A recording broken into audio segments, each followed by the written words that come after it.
Hello, I am Daniel Bloodworth. We are Easy Allies, and this is the Easy Allies podcast. This week, we have Michael Huber. The Kirk Hammer is the greatest weapon of all time. Michael Damiani. Are you sure? There's no type of shotgun that's better than the Kirk Hammer? Kirk Hammer forever. All right, Number what one. if there's a Kirk Hammer with the shotgun? I like getting up close and personal with that hammer, Damiani. Okay, all right. Just you might change your mind, but okay. And joining us for the first time, Shuhei Yoshida. Hello. Yay! Hello from Tokyo. Hello. Thank you so much for coming on. So excited. Bright and early for you. After so many years patroning Easy Allies, I was finally invited. Thank you so much. And making it all happen in the control room, we have Isla Hink. Hello. We have Don Casanova and Gabby Montoute. I blocked you. So you might be wondering why I'm here. I've basically been planning this episode for like a couple of months now. Yeah. So like this week, I told Huber, I was like, it's probably easier for me to just host the show than to try to like transfer my brain to your brain. Yeah. So, yeah. This is the film you've been working on behind the scenes for months. Friends, we're here to talk about what's new, what's news, what we've been playing. Shu is with us for the whole episode. Thank you very much, Shu. We're going to get Shu's thoughts on that Switch 2 Direct last week and what it's like to launch a brand new console like that. We're going to talk about Blueprints, which is out today. I was pumped. Promise. We're talking about Promise Mascot Agency, which is also out today.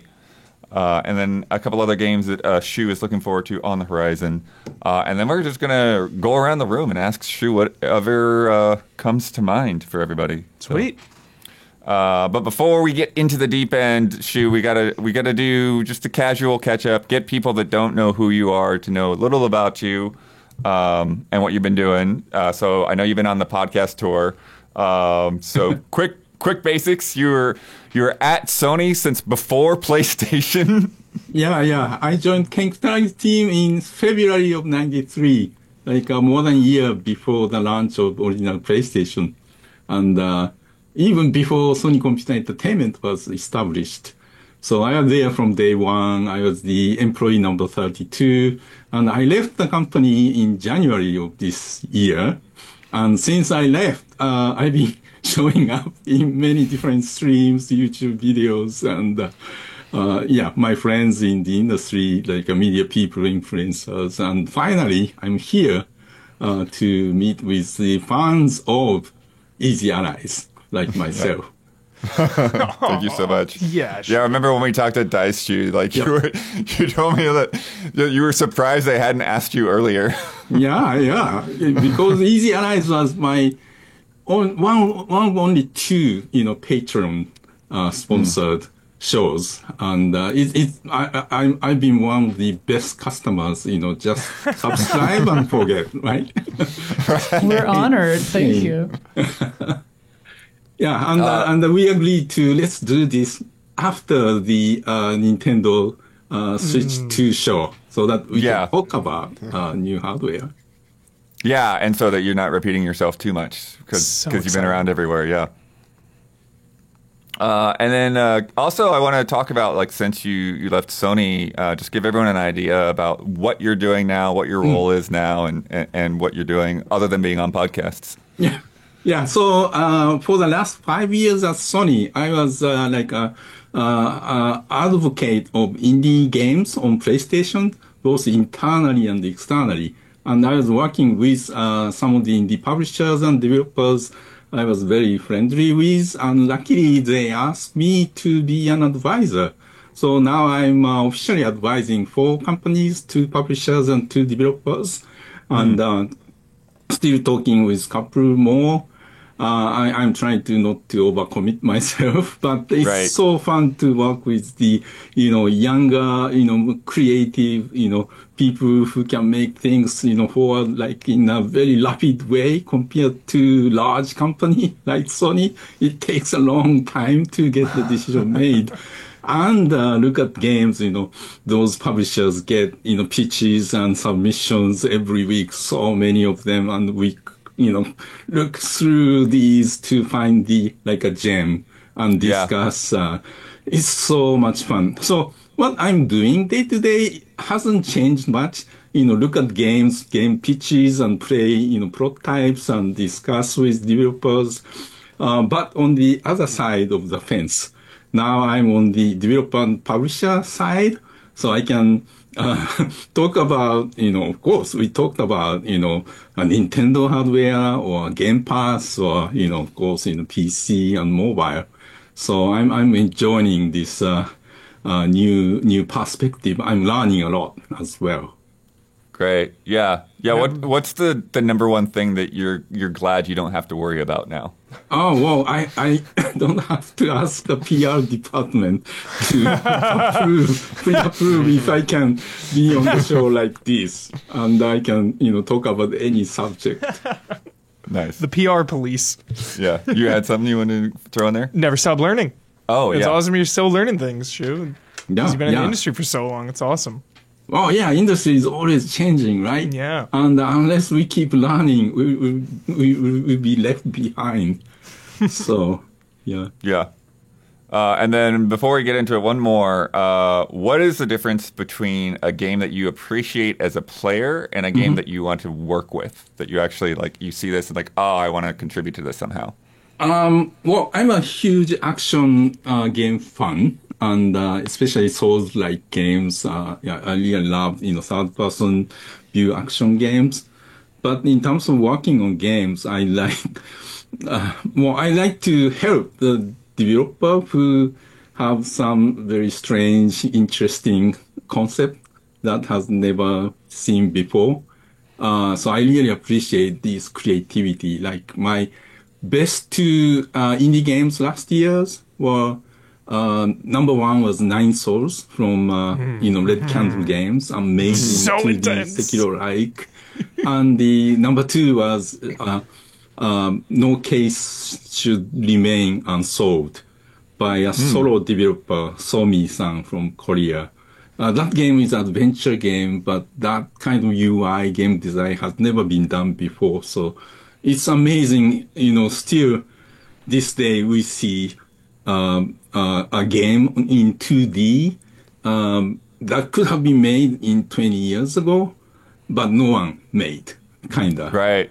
I Yeah. remember that one from Indiecade. We talked about that during the awards a little bit. So that's cool that it's finding an audience. That's good. Yeah, so I really love, working with these, younger people coming up with some new ideas. Nice. So we had the Switch 2 Direct last week, Shu, and we had a little teaser, and I remember you were a little disappointed with the teaser back when Nintendo showed it off earlier this year. Yeah. What are your thoughts on the presentation they did for the big reveal? Yeah, so I was in the live reaction stream for not Easy Allies, Min-Max. Yeah. And I had to be pride. I wanted to be pride. So something I didn't say there was, to me, it was a bit, mixed message from Nintendo.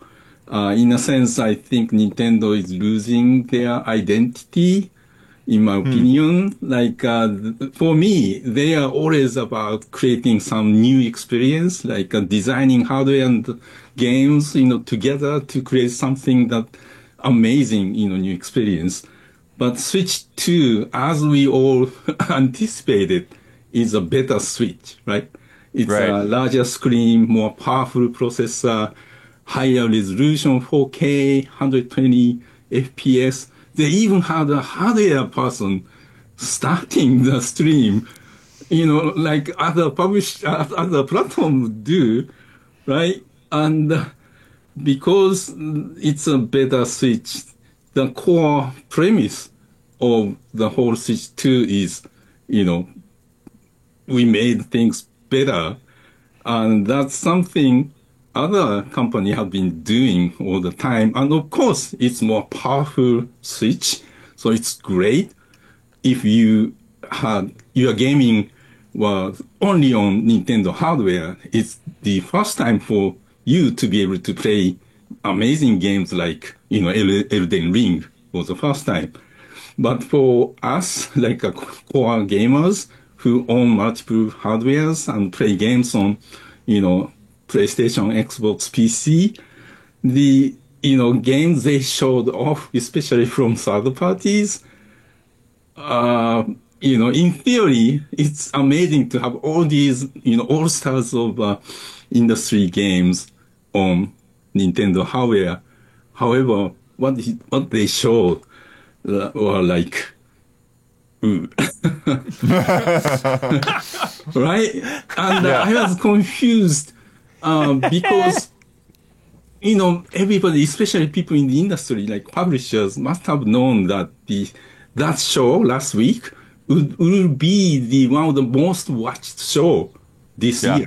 Like millions of people will watch. So it's an amazing platform to announce and launch your new game if you have chance.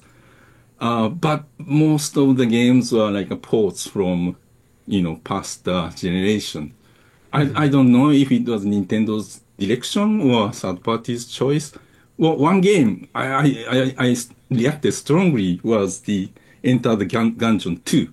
That looks amazing. The developer did great job, announcing that there. So, I have to give it, like Nintendo showed the use of camera, that was surprising, and the use of like a mouse control, and they did even, announce the new game, the wheelchair game. That's very Nintendo. I was very excited. And the pricing of the hardware. Well, two things. One, I was anticipating $399 like everybody else, but they went for $449. Maybe, cost of goods, going up these days. And I realized later, wait, is that the same price as PS5 in the US? And amazingly, they priced in Japan differently. Yeah. 50,000 yen, including the consumption tax of 10% here, which means 150 yen to the dollar these days. That translates into US dollar without tax $300. Translate to 45,000 yen conversion plus 10% consumption tax is their price in Japan. So they are launching Switch 2 for the price of Switch 1 only in Japan. Why? Right. Yeah. Do you think, is that because the exchange rate has been so bad the past few years, or? Oh, yeah. So something you may not know. Nintendo kept the price of Nintendo Switch in Japan to 30,000 yen, even though the exchange rate went like this. So if they priced Switch 2 with current exchange rate, that would have been 70,000 yen. So that's more than double the price of Switch 1. So probably they wanted to avoid doing it. And they came up with this idea to region lock the system so that only your Japanese account you can use and only Japanese language is in the system. Yeah, but you were able to pre-order. They have an international version as well. Yeah. That's more, and they are saying international version for 70,000 yen. That's the direct, conversion of, for $450, which I'll be buying that version because I have US account as well, and I want to play US games as well.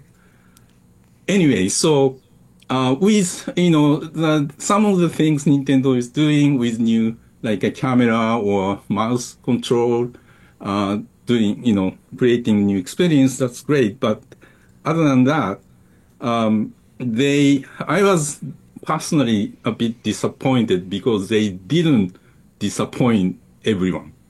Because everybody wanted that better Switch in Switch 2.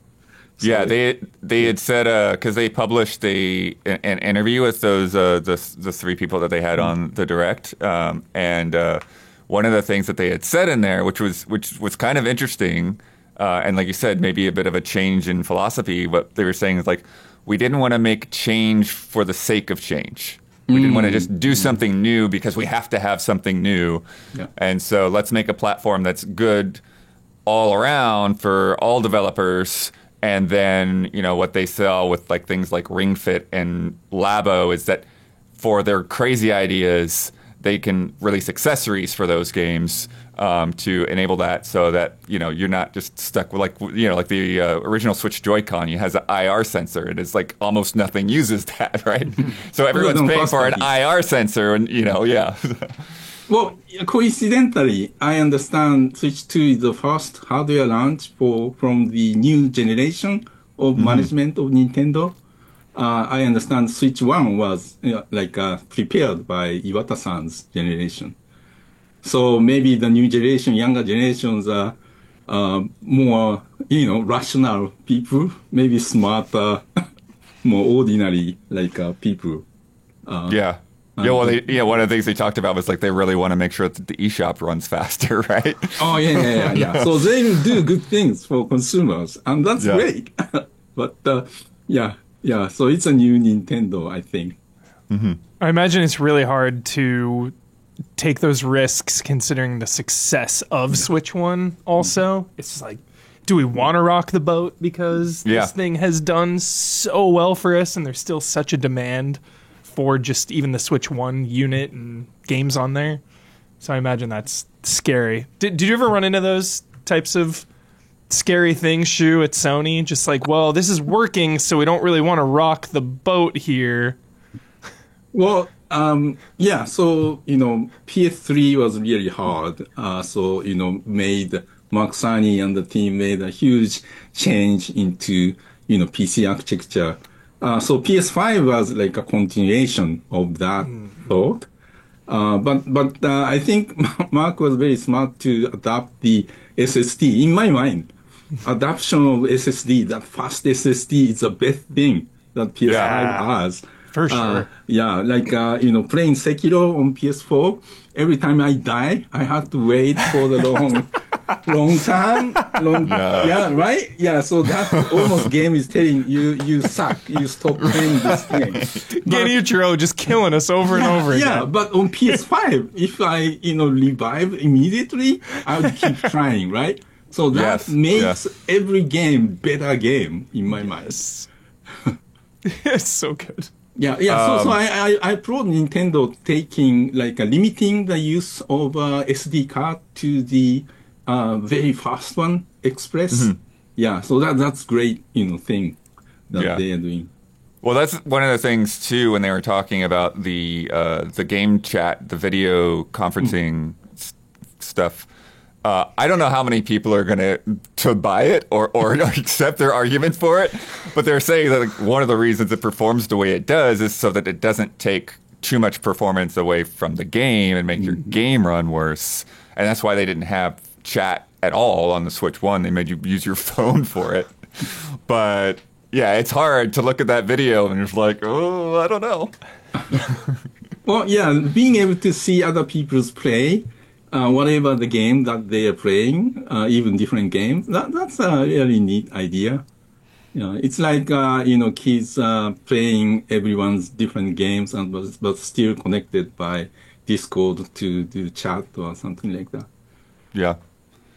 You were talking about the PS3 challenges. I'm curious, Shu, the side-by-side there of when the PS3 was first announced their price. Mm-hmm. It was a huge deal. Yeah. And now Nintendo with their prices, particularly with the $80 games, is a huge deal. So what kind of, lessons and reactions do you think that you learned there that maybe Nintendo should be looking at in terms of the pricing?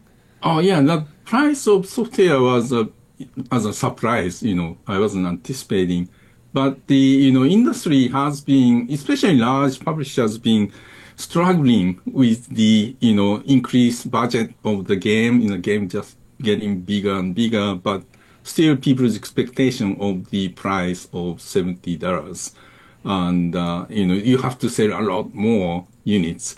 But in my mind, because, most games are sold digitally, every game should be able to be priced, based on the value the publisher believes with the game.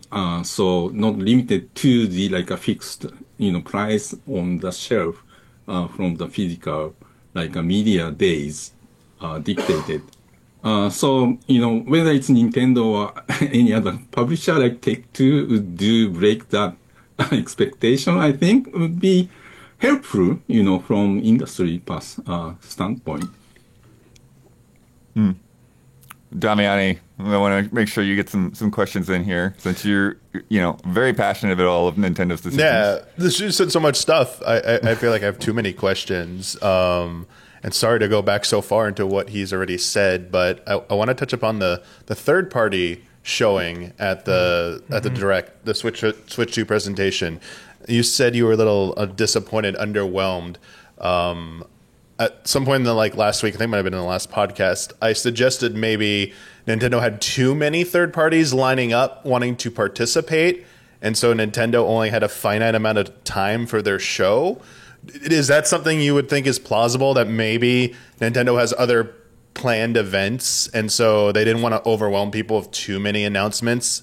Or do you think that they still should have had some bigger third-party announcements saved in that event, basically?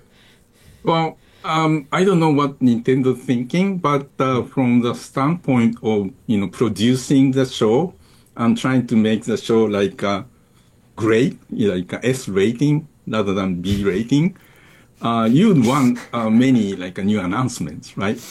And that the showing graphics of these third-party ports may not, excite more than, just the announcing these games are coming. So just thinking about the show, I would have made these third-party ports like just a couple of seconds, like a boom, boom, boom, just, say that these are coming, and the show ask publishers to submit more like a new announcement. Something that may come to other platforms, but it's Nintendo's show. They'll be only talking about, Switch 2 version of the game. That would have made the show even, this is exciting. I think a fair point to that, Shu, is, Cyberpunk is launching day and date with the system, right? So this is really its big opportunity to show. They may do their own video later. But something that really wasn't even touched upon in the Direct, the presentation, is that they're playing around with these immersive controls with the Joy-Cons and stuff, like doing motion control things in Cyberpunk. And it's I'm just left to talk to one of the developers there that's at the physical event and try to imagine what this is like, rather than Nintendo maybe pushing them is well, show us what this means, what this looks like, how Cyberpunk is actually different on the Switch 2. Well, I like to ask anyone who played the Metroid with the mouse control. Yeah, I played it. Yeah. Yeah, it makes sense, right? Use mouse, with FPS. So I was kind of anticipating to see Call of Duty there. Yes. Announcement using the mouse control. And if it works, it's from the console standpoint, having a standard mouse control for, a game controller, like a standard game controller, is amazing. And that could, prompt other platforms like PlayStation and Xbox to consider a first-party mouse peripheral. Yeah, Shu, one of the... Wouldn't surprise me so soon, for sure. Yeah, one of the nice things about that was, again, with things like Mario Party, right, where Nintendo can just throw a bunch of ideas at the wall, and they don't have to be very complex games, but things that, you would never think of. We've used mouse controls in so many games, but I've never played air hockey with a mouse before, and now Mario Party's got a little air hockey thing. It's the simplest, easiest thing to do, and it makes perfect sense. It's totally intuitive, right? Yeah. What do you think about playing? Because they told me about this, but I didn't get to try it. But what do you think about playing with a mouse on your pants, like they say that some people prefer? Oh, well, yeah. If it works, that makes sense, right? You may not have the table in front of you, especially in a living room with sofa situation. If it works, it should. it should be practical to play on your lap. Definitely a third party like mouse lap pad. Right. Oh, yeah. With like that'd be a Nintendo great thing to characters, sell, yeah. like Bowser staring up at you. Oh, those exist, yeah. I would love that. Damiani, get in there. Yeah, the other thing about Nintendo with the way they presented the Switch 2, I think from the teaser, and my take was that they wanted to reassure people that it wasn't going to be familiar, but there would be a few like maybe small things different. And I think like the mouse functionality is probably the most unique thing they've shown. And I think they're hoping to rely on their first party software to still distinguish them, because I've always believed that that's been their strongest thing that they have about them, about their IPs, about their identity, and that's where their value comes from. I think maybe they've like betting more on their software than their hardware. But also, I guess the question I want to ask you, Shu, is do you been everything you've been through?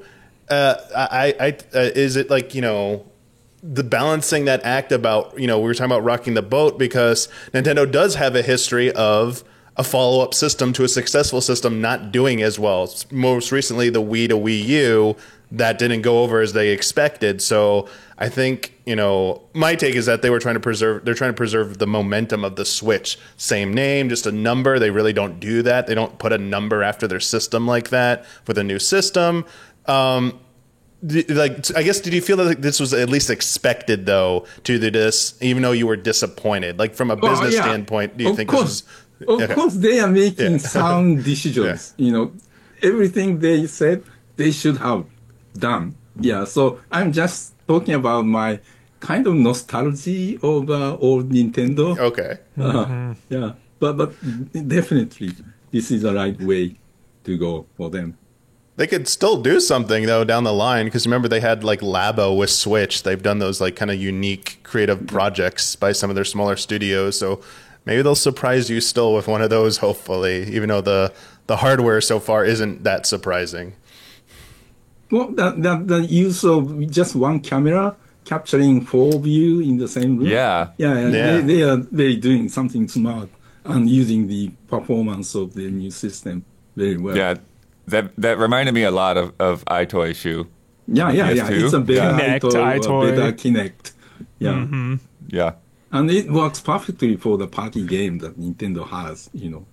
Which I think is where a lot of the like uneasiness and criticism is coming from, because it's like, all right, you have a camera. Well, that PS3 and 360 had the iToy and the Kinect. Yeah. You have a mouse, like PC has mouse and keyboard, and then it just combining a mouse with the gyro is interesting. Is cool. It's like cool. The fact that I can just pick it up and aim it at the screen. But then yesterday, Digital Foundry was like, Switch 2 is like a PS4. Mm-hmm. So it's like, I just think there's so much unease where it's like the power is last gen still.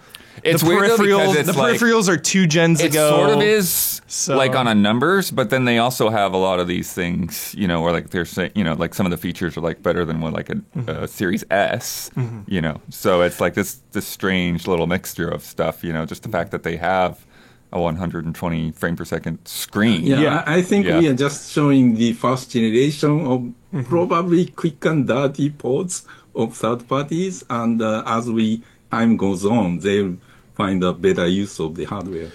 Yeah, because like, you know, Split Fiction, for instance, like they were saying that like they had a much easier time, you know, porting that over than they did with getting It Takes Two to Switch 1. So yeah, I still always think that's going to be a problem though with Switch, but just for gamers, right? Like if the ports are just worse, really the only people that affects are ones that have access to those games on PlayStation or Xbox or elsewhere. Yeah. But for a lot of people, and judging by the Switch 1's numbers, you know, just someone who goes into a store and wants a Switch, I don't think it'll matter as much. But definitely for us, you know, those versions are, at least judging by Switch 1, have always been just a little compromised. But of course you can take them on the go, which is a big selling point. Yeah. I think there's definitely like you can have those concerns, Huber, about like what's under the hood and what it's ultimately capable of. I think when it comes to first party, obviously like to point out Zelda had Zelda had Mario performance best. issues, but now you're seeing it run better on Switch 2 with the enhanced editions. But in general, first party stuff generally looks pretty good on Nintendo's hardware. Oh, yeah. And they make it look good. But the concern's always third parties. Like as we get later into their generation, do you see that support for like bigger titles drop off and it starts to rely more on either indie games to support the third party lineup or some of the third party publishing partners developing exclusive games for Switch? Like Square Enix has like an entire division that works on projects that usually start their life as a Switch game. Like looking at stuff like Bravely Default and games like more like Team Asano and them usually starting there or being like for like older generation compatible systems. And you're like, well, am I going to still see like games in 2 to 3 years from like, is it like, Resident Evil 9 going to be on Switch? Is like the next, stuff. Yeah. I know what you were saying, Huber. Yeah. Because people want to have, I feel like people, I mean, we don't know now with the pricing, but before everything that just happened, the general mindset was most people have a Switch with them and then either have a PC or a console and they'll play on their PC or they'll play on their, their higher end console for those types of games and then play Nintendo games like that. But now that they're asking, like it's a steeper asking price, I think it becomes more relevant now that they need to have a little bit more on there. And I think maybe I'm wrong. Definitely correct me if this is a bad assumption, but I feel like maybe there is a little bit of hesitancy at the beginning of Switch's life cycle for third parties to rush in after the Wii U's failure to move units. But after seeing the Switch and seeing that Switch 2 is more of like the same, just more powerful, I have to imagine a lot of third parties are like, where do I sign up? Like, we need to be on Switch 2.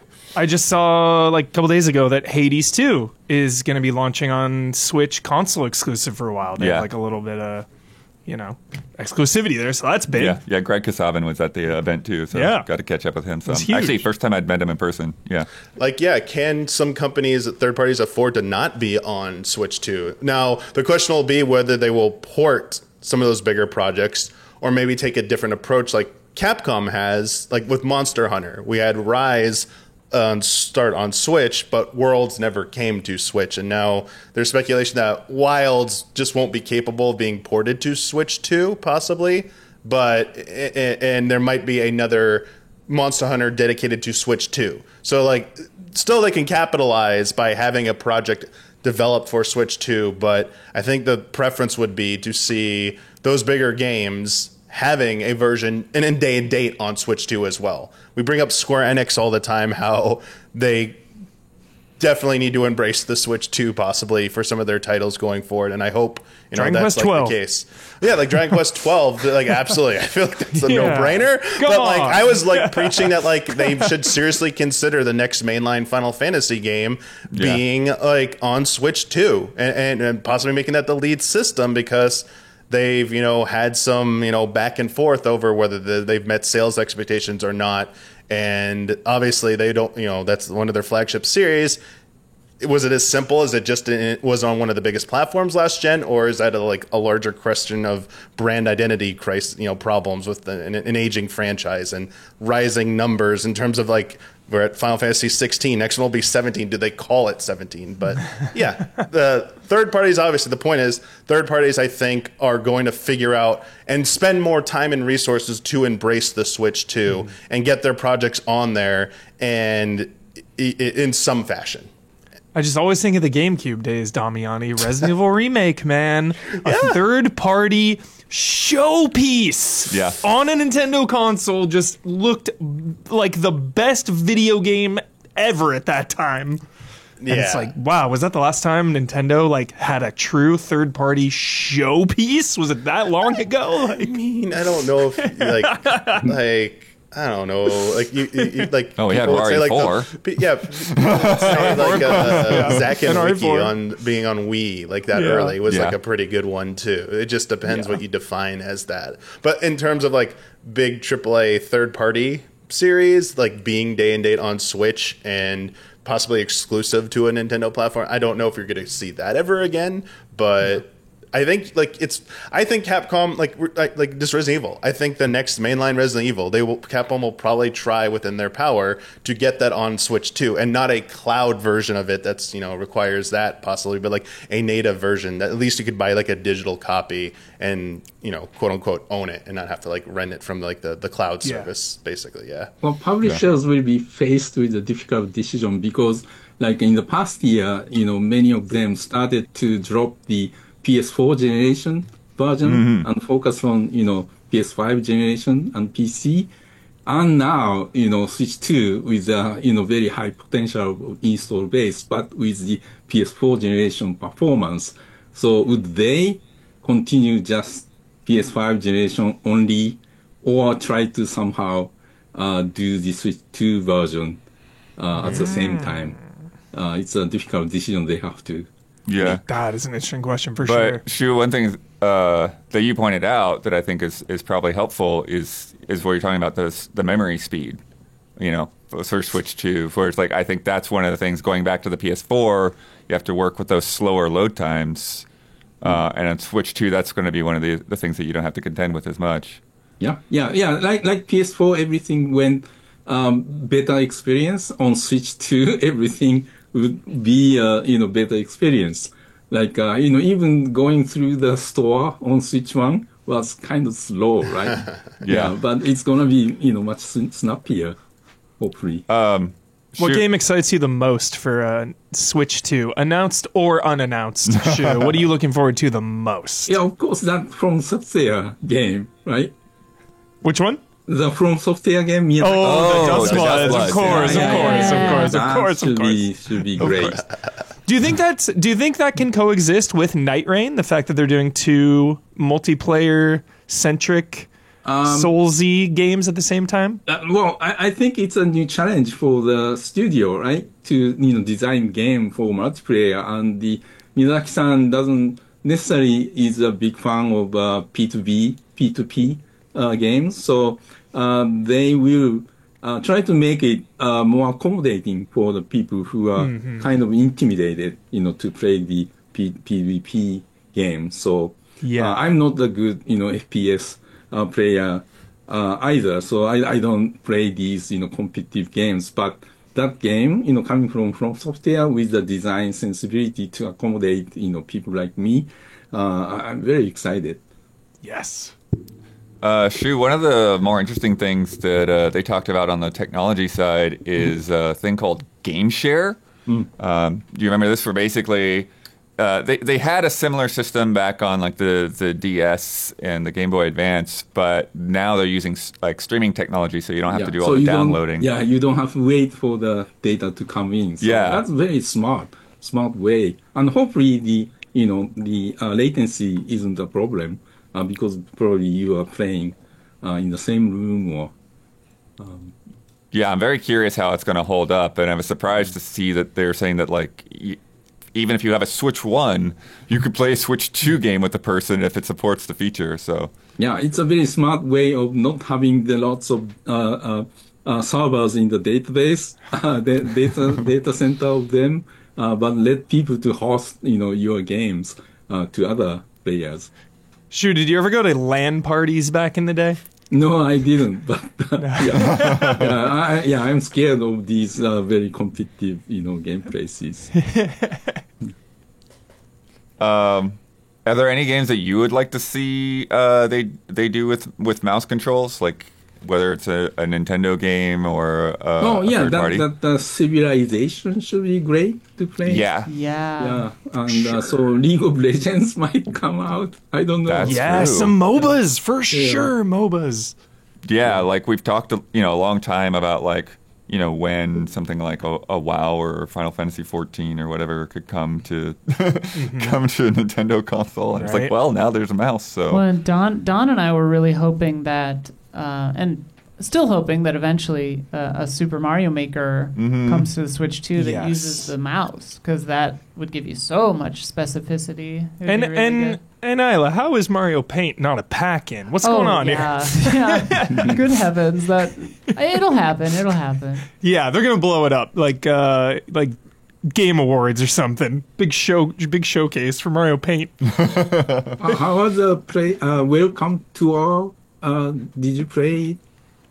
I played it a little bit. It was on a 15-minute timer, so I didn't get to do a whole lot, and I didn't realize it's on a 15-minute timer, so like I was trying to get better at some of the games. And I'm surprised there's more than 15 minutes of content in there. Well, I'm sure there's a good use of miles in that game, right?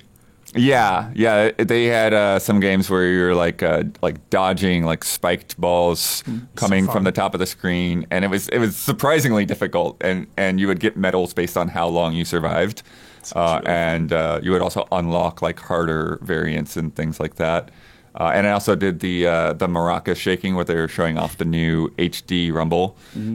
So it was like you could have the little beans in one maraca, and you could have the bigger rubber ball in the other, and you could feel the difference and all of that. So that was nice to feel the haptics there. And then one thing I really like is just when they bring out the diagrams and they like show you like how the hardware works so fun for the HD Rumble like Tetris, or for what is it? Infinite Tetris? What was it? Oh, Tetris Forever. Tetris Forever. Yeah. Just that kind of vibe. Yeah.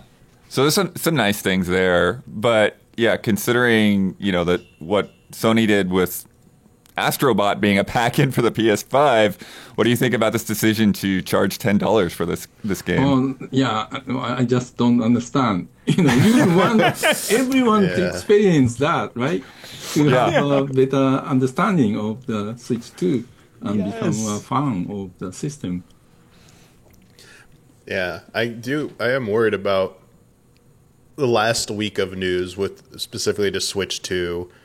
Feels like, despite them playing it safe, despite them thinking they have like momentum, it does seem like some public perception, especially from Nintendo fans and Nintendo consumers, is that maybe we joke about it easily. As I joke about it, I call it like peak greedy Nintendo, where they are getting back to like historically some of their old ways where they're charging a little bit too much and charging for too many things. And I think as more information is coming out that certain things are costing this, and especially like with the Nintendo Switch 2 Welcome Tour costing as much as it does and not being included, do you think it's these small missteps could add up and potentially hurt their momentum? Like, have you seen that happen before in your time with like something that's maybe perceived as not being too big of a deal, but too many of those small mistakes add up and start costing, you PR nightmares, basically?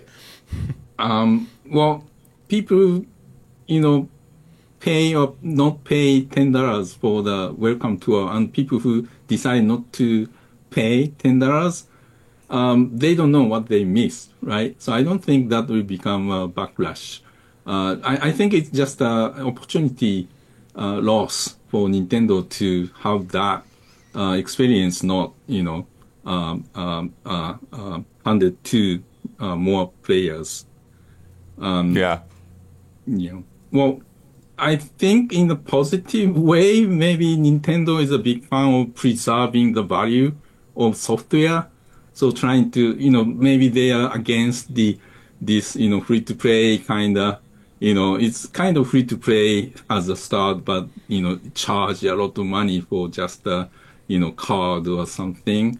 They are trying to, at the same time, protect the value of software, and at the same time not to overcharge in a way of digital, like gacha or like that. Yeah.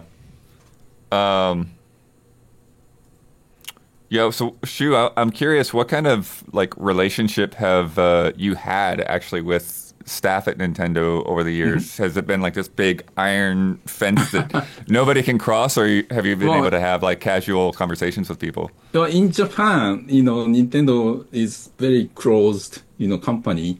But in the US, it's like, normal everybody in the industry. So every year at E3, we invited each other. So I was invited to go to Nintendo's booth on the second floor, and I'm sure you all went to try out the games. And we invited Miyamoto-san and other people to PlayStation's like media area. so that they can try PlayStation games. So we've been very friendly there, but not in Japan until they started, at the launch of Nintendo Switch, they had a new head of global third party, Yamane-san, moved from Europe with Furukawa-san to Japan. And he really aggressively started to support the indie games.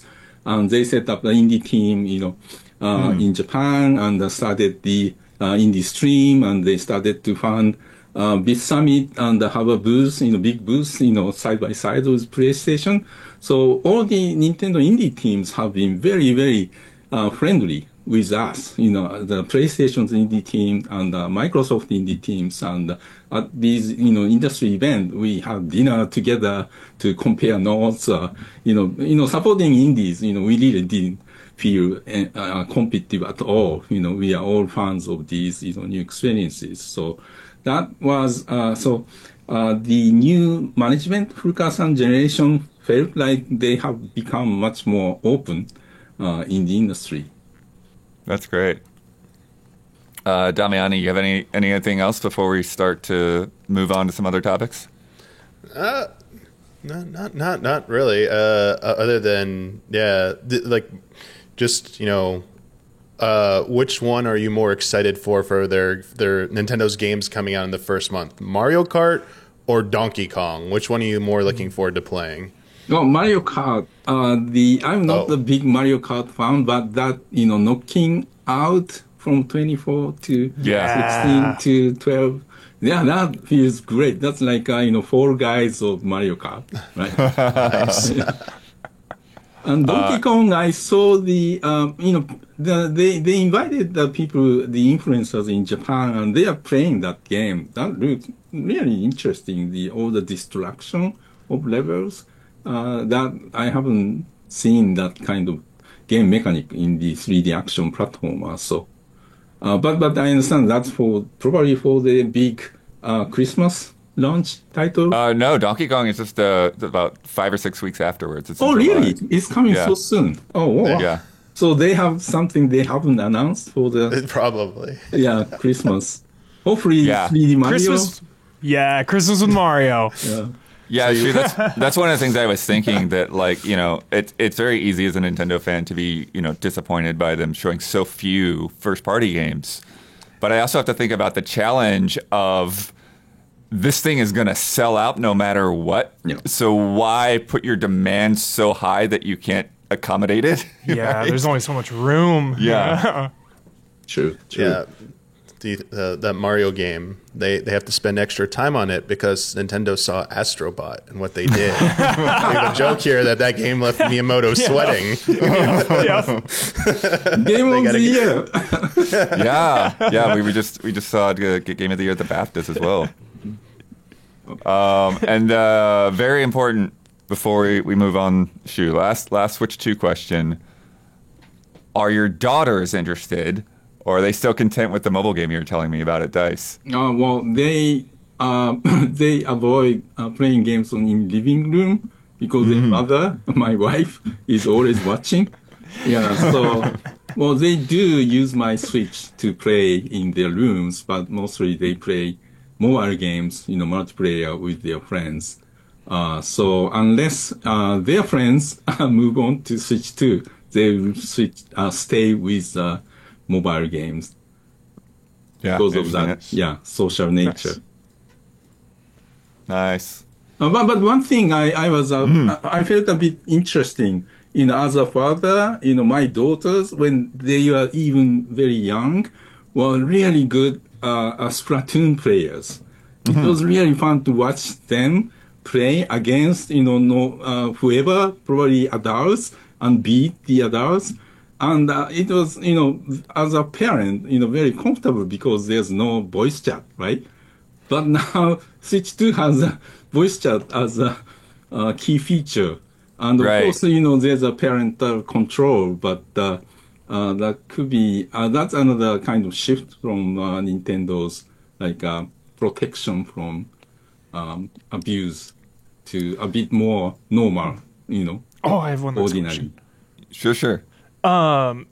Do you think there's a reason that Nintendo hasn't embraced trophies or achievements? And do you think it matters at all?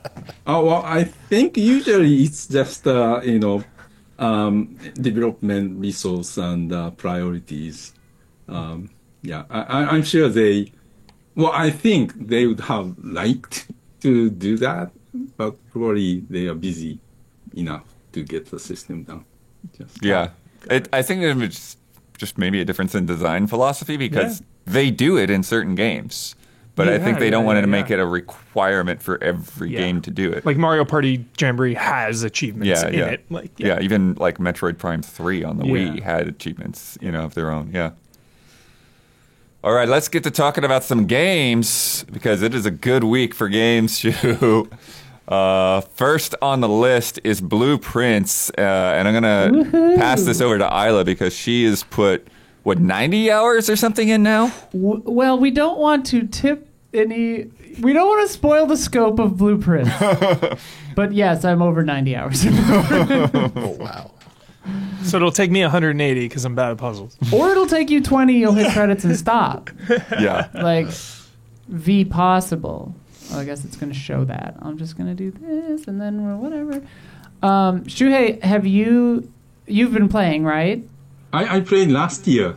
I was at PlayStation, so these platform holders have a privilege that the publishers bring all their new games in development to platform, and so we got to play this game early, and I was amazed. This was you never have played the game like this before. Yeah, so maybe I spent 10 hours plus, and I didn't get to the end. Yeah. It's I played it at Gamescom for the first time, so a number of months ago, and it immediately became my most anticipated game, and I've been playing it for I think a month now. Thankfully, they Tonda gave us we got it pretty early, and oh man, It is up. It's in my top 5 of all time. It's up there with Bloodborne and Outer Wilds and Symphony of the Night for sure. This game, and it's out right now. Today is the craziest day because it's Blueprints, Talos Principle Reimagined, Promise Mascot Agency, which we'll talk about in a second, Monaco 2, and Black Mirror new season. So big day.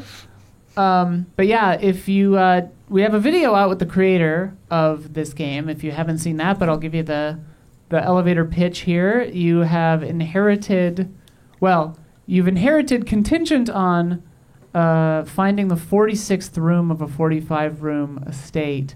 Your great uncle's big modular mansion where every room can shift and the layout of the building is different every single time. Spencer Mansion? Yeah. Yeah. Yeah, made by the same guy. And it is George Trevor. It'll tickle the strategy part of your brain. It'll tickle the puzzle part of your brain. It'll tickle the roguelike part of your brain. It'll it has a touching story, which I really have been enjoying. It's got it all. This game is just wonderful. And the art direction is so nice. It looks so cozy. Yeah. Oh yeah. I'm about, I want to say 8 or 9 hours in at this point myself. And yeah, there's something about that roguelike random element that it just keeps giving you so many different threads to pull on, and so it's like, oh, I want to do this, but I need to have this item and this room show up in the same run. And so, there's a lot of note taking going on, a lot of screenshots happening. I have 5. Again, this is spoiling the scale a little, but which is unfortunate. But it's hard to talk about this game without talking about this game. But I have more than 500 screenshots in my phone, and I have 32 pages of notes currently. 2 of those are current projects, threads to pull on. Sounds like homework.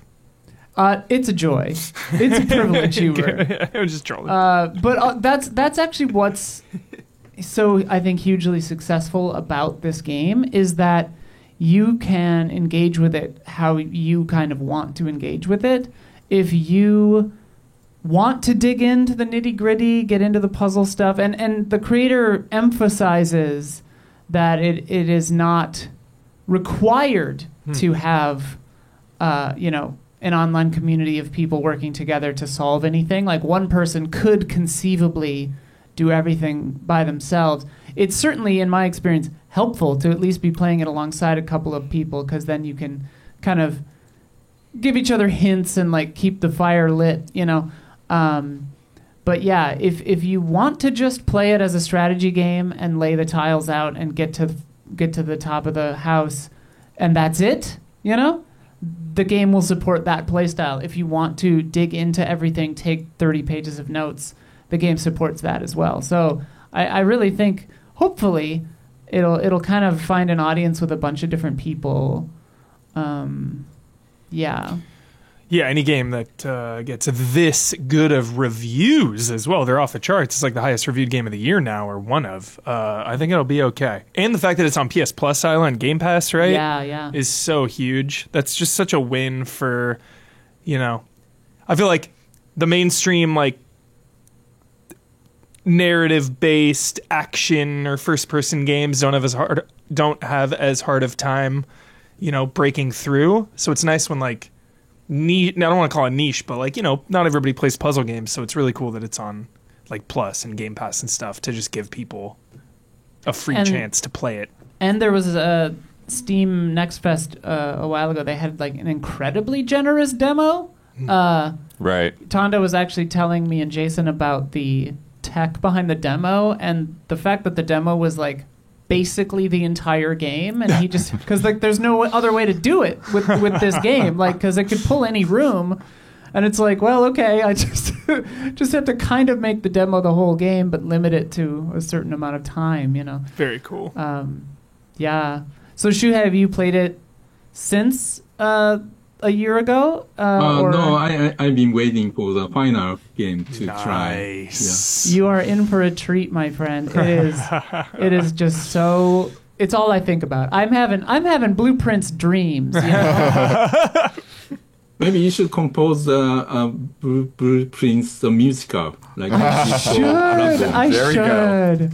That would be wonderful. You have to now. Shu I have to. Shu wants it. I'll do my best. And I know the creator, and he used to be a director of photography, so maybe we could make something work together. That's amazing.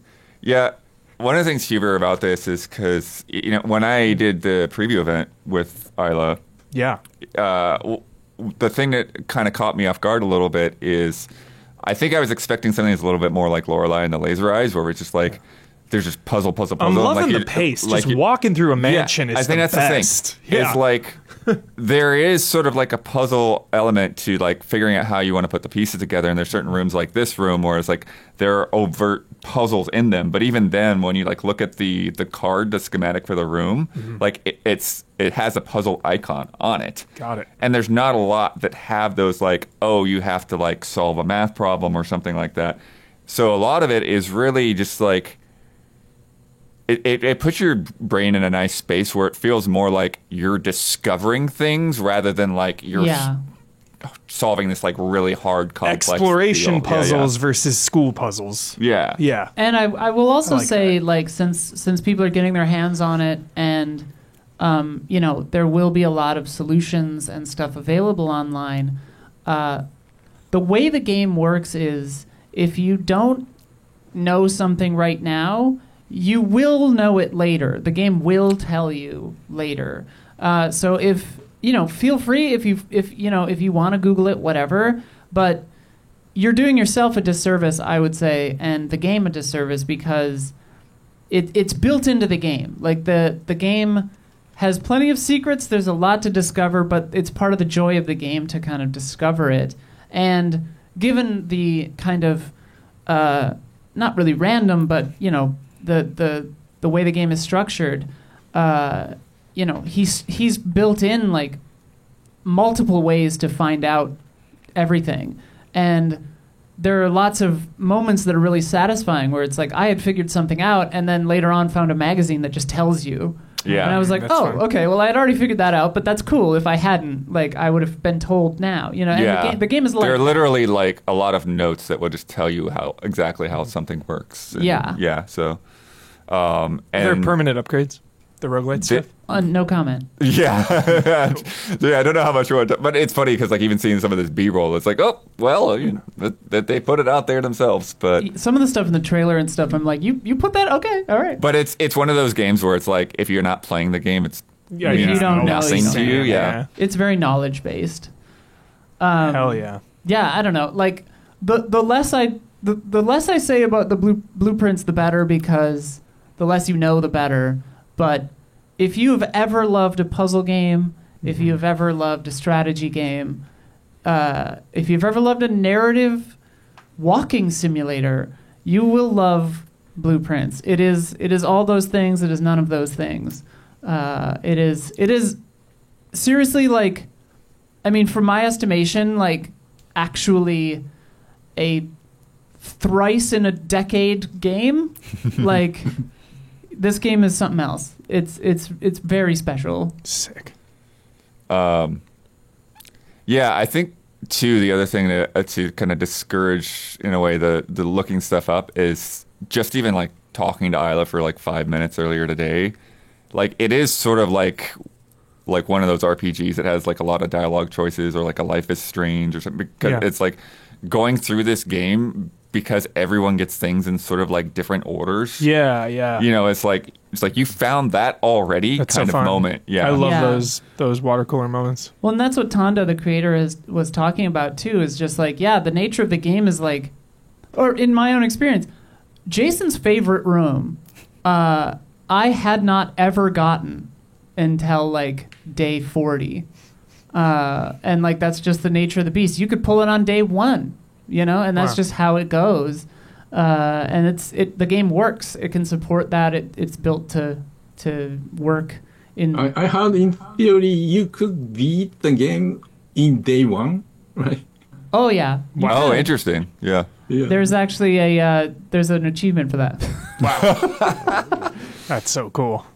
But like, I think that would be not impossible, but almost impossibly improbable, unless you've already played the game. Right. Like, unless you know, because so much of it is knowledge gated that if you didn't know what you were doing, I very, very, very highly doubt anyone will stumble on, you know. And like, It's like the last trophy you get for the platinum. You're like, all right, I beat everything. I'm gonna go back to day fourth 1. to last, maybe. But like, and it also becomes like, how do you define beating the game? Is it credits or is it something else? So yeah, but yeah, this game is wild. And also, as you may have gleaned from the title, Blueprints. And Blueprints, you know, So fun. PRINCE and PRINTS. Best title of the year so far. Things have a lot of multiple meanings. So like earlier today, Blood was like, oh yeah, I solved this. And I was like, what did you do in there? Like, how do you define solve right now? This game rips. Anyway, we're saying too much. Shu, any other thoughts on it? Since we've kind of been just going all sorry, through Shu. it. We're just talking and talking. Oh, no. Yeah, well, I don't want anyone to miss. And so it's great to have this in PS Plus and Game Pass. But even if you're not subscribing to these services, it's worth the price to get in. Yeah. It's so easy to get jaded in this industry over the last bunch of years, but there's just always like magical new games coming out, you know? And this I haven't even played this, but just judging from what everyone's saying, especially both of you, all of you, it's what it's all about. So nice. 10 out of 10. Oh, well, Easy. subscribe just for 1 month and play this. and Yeah. get That it. works too. Yeah. Nice. The industry is not only AAAs. There's so many games. Next up, also out today, also obsessed with, is Promise Mascot Agency.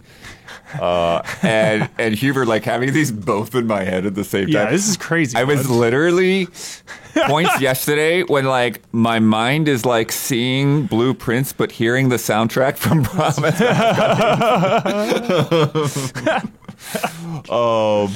This is great. This is from the same developers that did Paradise Killer.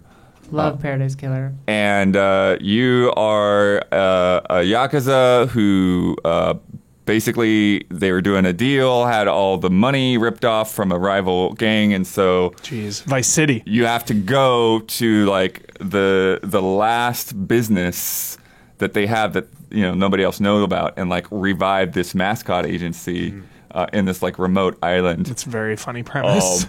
But mascots are not just people in suits; they're like this fantastical creatures. Yeah, And the they're all- lead character mascot is a severed finger, like a Yeah, severed pinky, That's so perfect. and her 'cause of name is Yakuza. Pinky. And her voice actress is the same as the Japanese voice actress for Pura and Legend of Zelda. Wow. Was she old Yakuza? Was she on an old Yakuza's hand? And he had to like No, cut it's it off? they're just her father was also a severed finger, and her mother was a fairy. Like, there's this whole other species of creature. Chaos. Oh yeah, and then one of the first things you do, Huber, because she lost the business license. Yeah. You have to go to the mayor's office and bribe the mayor to get the license back. It's very funny. But yeah, you start to learn as you get into the story that the mayor is a total crook. Like he's run this whole town into the ground so he can get the grant money Fisk. and spend it on himself, essentially. So you're not only revitalizing the mascot agency, you're revitalizing the whole town. And it's got the thing is it has a lot going on, so it's sort of hard to like even like giving Don all the B-roll. It's like, how do I show this game? Yeah. It's definitely, it gives me No More Heroes vibes on the surface, for sure. Yeah, because it's like on the one level, like with the exploration stuff, it's like Forza Horizon in a beater truck. Like you're just going around, you're smashing signs, you're finding collectibles. One of the collectibles are like designs to put on Pinky's nail. Like, Oh, that's great. yeah. And Pinky is totally unhinged. Whoa. Pinky like will just change on a dime. Oh my God. So she's like, my number one dream is to be the top mascot in a city. My number two dream is to bury a body in the woods. Whoa. All right, I'm in. 100% in. And there's a father-daughter story, right? Yeah. Yeah. Yeah, and that's one of the things like I really was surprised by is the writing and just how much I'm into the story and meeting all of these characters. They're very entertaining. Wow. Yeah, all characters' designs are crazy. and I this is my debut game as a voice actor as well. Yeah. Pause this, Isla, and bring up the second clip, because we've got the clip of Shuhei's character here, Yo. Monoge, Yes. who doesn't feel like he can be a mascot like as a business, but he's in a junkyard repairing old arcade machines. And here he is. Yeah, This is Shuhei's character. hoping to reopen the arcade. Yeah. An awesome character. And Look at Huber, all so these coins on this. stacks of coins on his head. So it is at first. One of the first things you say is that you apologize for not bowing because the coins would all fall off. Do you do the English and Japanese VO both, or Oh no, just Japanese. just Japanese? Yeah, it's all Okay. Japanese. The whole game. Yeah. Okay, cool. Yeah, and this is the one where the lead is the yeah. same voice as Kazuma. Yeah.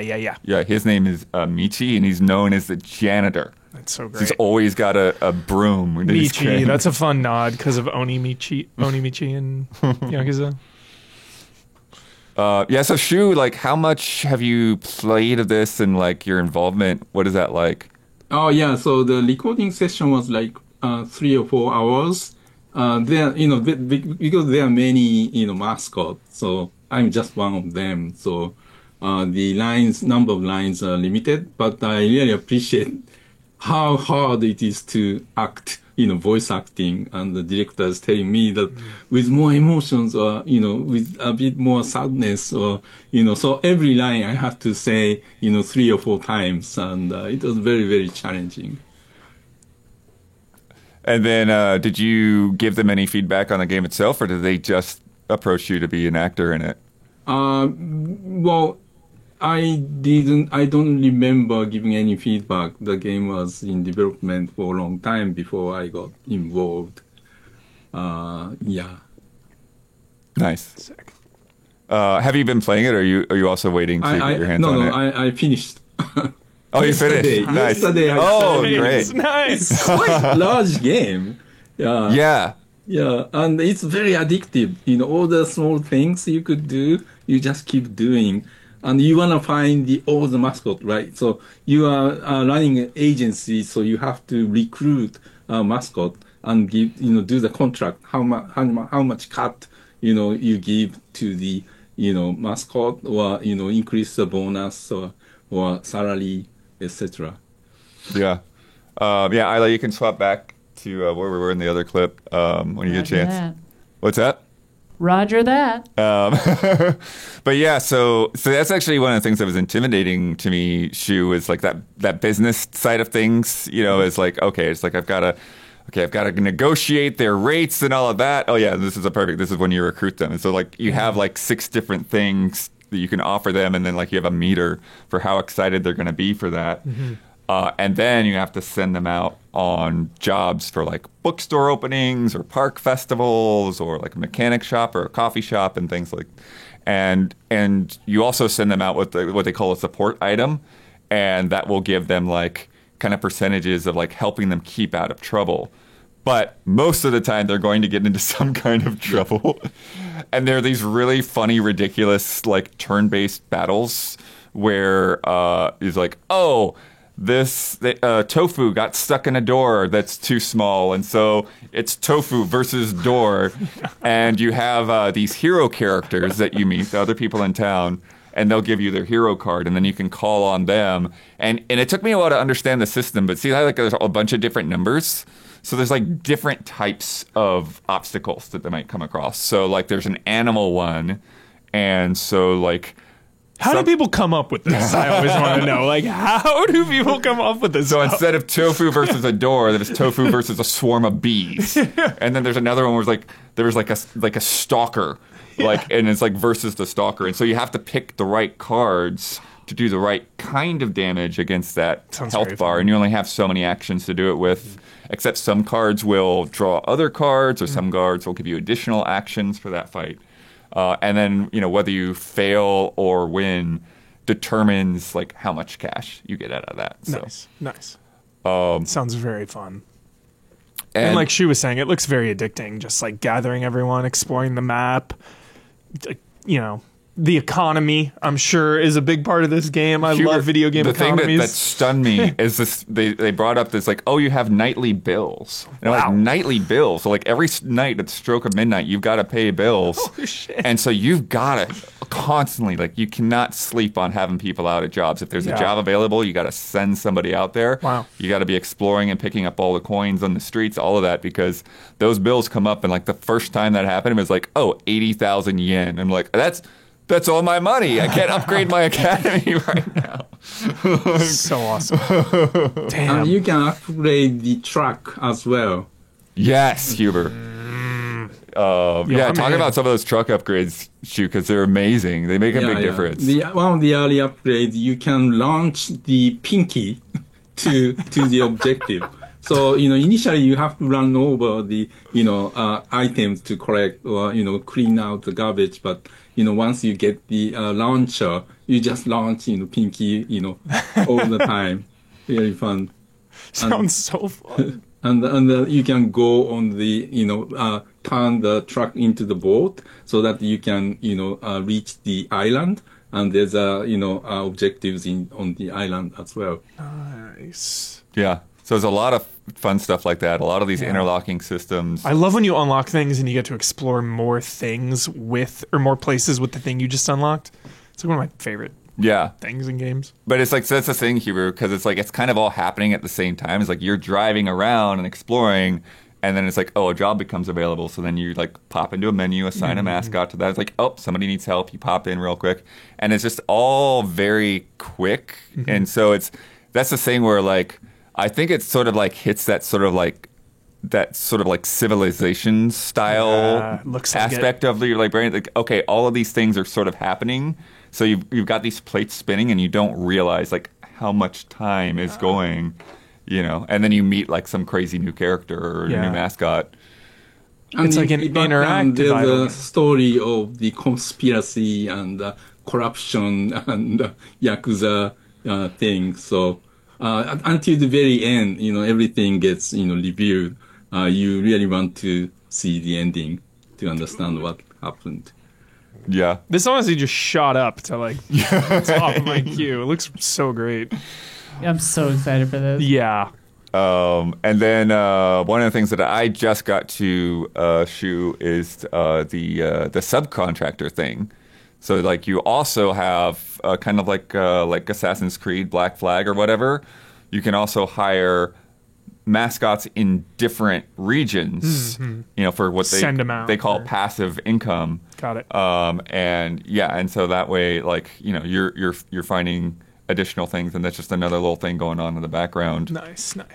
And then each of the different characters that you meet, they have little like quests that they have to where like you find like missing cats, or like you find somebody's Classic. DVDs that got spread around town, or you do like this little stamp rally where you go to landmarks and you stamp the book. And all then arcades to send to me. yeah. You find an arcade game, you stick it in the truck, you send it to Shu. That mascot loves to goth up at the cemetery. Yes. I love that. So cool. So here she's versus a slightly crooked path. She fell over, and you have to help her get back up. Yeah, one of the character designers is Ikumi Nakamura of Oh, Tango. Oden. Yeah. Great. I did not know that. Do you know of any names of mascots that she designed? No, it's not explained. You know, she and another designer designed all the characters. Got it. Awesome. Yeah. The confidence really. And then I got the Ichigo as well. It's the dog with the strawberry ears. He's pretty funny too, because he's got like, he looks super cute. Yeah. But he's got this really deep, gravelly voice. Nice. Yeah. Awesome. There's kind of like a Deadly Premonition Oh, vibe yeah. to driving around here. Yeah, too. except it controls well. And it has a frame rate. Oh yeah, love this is the Deadly launcher, Premonition. Huber. So once you can launch Pinky, then you can bust down these barriers. That's so cool. But like Shua was explaining as well, you can also like get things at a distance more easily. So Got it. Hyped. versus poorly sacked Yeah. boxes, This I looks love all of these things. so Yeah. addicting. Yeah, I love it. Anything else you want to throw in there, Shu, before we move on? Well, for the Japanese audience, it just so happened that the localizing translator used to be the person who I worked with to localize Crash Bandicoot. Yeah, through me. Okay. Wow. Yeah, through me Cool. 600. Yeah, so it was very funny that he reached out to me that, Shu, I heard you gonna do the voice recording for one of the characters of the game that I'm translating. Are you working on this? So if you understand Japanese, the localization, the Japanese text is so hilarious. Very, very high quality. Yeah. Because that's one thing that like I think a lot of people don't expect is like these aren't Japanese developers, right? Yeah, UK, based in UK. But they like the Japanese culture, so they named their company Kaizen Gameworks. Kaizen is to like a Toyota system of iteration and improving things. And, they said that the philosophy of iteration and improve things is their philosophy for game development. So, they named it Kaizen. Nice. Yeah, so check out those, and then there's also Monaco 2 is out today. There's also the Talos Principle Reawakened is out today, which we put up. Yeah. Isla's Torture Chambers this morning. Yeah, that was a lot of fun to do. Well, April is amazing month for indie games. Next week, actually, Bionic Bay is coming out. Yeah. And I did a developer interview on behalf of the publisher Kepler Interactive. Sick. And the YouTube video just came out yesterday. It's a game from creator of Badland. You remember from the early iPad game, the black and white kind of foreground and the beautiful background. Isla, I have a link down there just a little bit below where we were, if you want to put it up. But yeah, so Bionic Bay, it's like a side scroller, but you can do all of these crazy physics. Yeah. You touch the item and you can swap with yourself. So when you are blocked by something, you can just touch it and swap with yourself. And when you move, it's a physics-based puzzle. So when you move the item, when you swap, you get that momentum of the item you are swapped.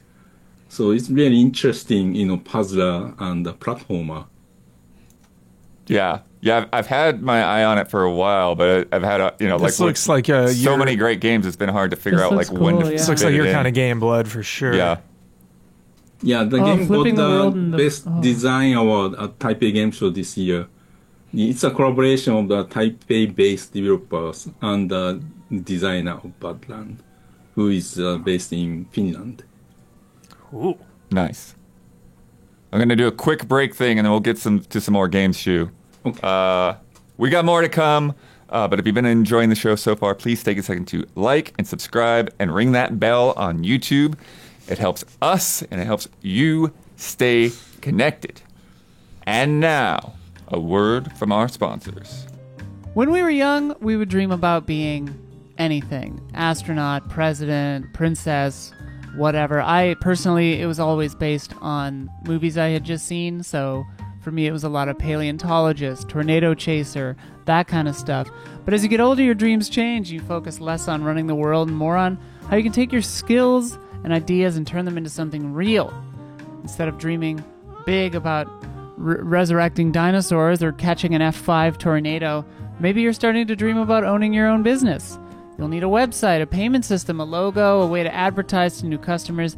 It can all be overwhelming and confusing, but thankfully, that's where today's sponsor, Shopify, comes in. Shopify is the commerce platform behind millions of businesses around the world and 10% of all e-commerce in the United States. From household names like Mattel and Gymshark to brands just getting started. What if I can't design a website? Shopify has got you from the get-go with beautiful, ready-to-go templates that match your brand's style. What if I need a hand? Get help with everyday tasks like enhancing product images, writing product descriptions, or generating discount codes with Shopify's AI tools created for commerce. What if people haven't heard about my brand? Shopify helps you find your customers with easy-to-run email and social media campaigns. What if I get stuck? Shopify is always around to share advice with their award-winning 24/7 customer support. Turn those dreams into and give them the best shot at success with Shopify. Sign up for your $1 per month trial and start selling today at shopify.com/allies. Go to shopify.com/allies today. Shopify.com/allies. And if you are a patron of Easy Allies, thank you. Thanks, Shu. Yes, exactly. That's you. $5 every month. Have you increased the minimum like Greg Miller's team did? Not exactly. Basically, we still have a $1 tier, but the rewards shifted more to the $5 tier. So you can still give us $1 a month, but you won't get a whole lot for it. Yeah. I've been on the $5 tier from the beginning. Thank you, Shu. Thank you so much. Legendary. I wanted to get two more little kind of like quicker upcoming games that you were wanting to talk about. First of all is Clair Obscur Expedition 33, which I played a preview of not that long ago, and I really was surprised by. The buzz on this right now is hype. Yeah. Yes. So what stuck out to you? When did you actually get to see it, Shu? Well, actually, I saw it presented when I was with Sony 2 years ago or 3 years ago at GDC. When they are pitching to get the funding from publishers. And I felt they already had the game working, that, reactive turn-based system, and looked beautiful. So I gave them the feedback that because they are going for turn-based system, but RPGs are going more real-time action. I told them to name their system because that real-time interaction is a very unique aspect. And I loved it because I was a producer of Legend of Dragoon. And, and if you remember, it has that reactive, button input during battles. So they are inspired by Mario RPG. And game director of Legend of Dragoon was the battle director of Mario RPG. So the game has a DNA of the games that I was involved. And the game looks beautiful, and it has like a main pass of 30 hours mission with additional 30 hours side missions, but made by the team of 30 people. Unbelievably productive compared to all these AAA, RPG developers. Wow. So that is really impressive. Yeah, I think this game will inspire other developers or publishers.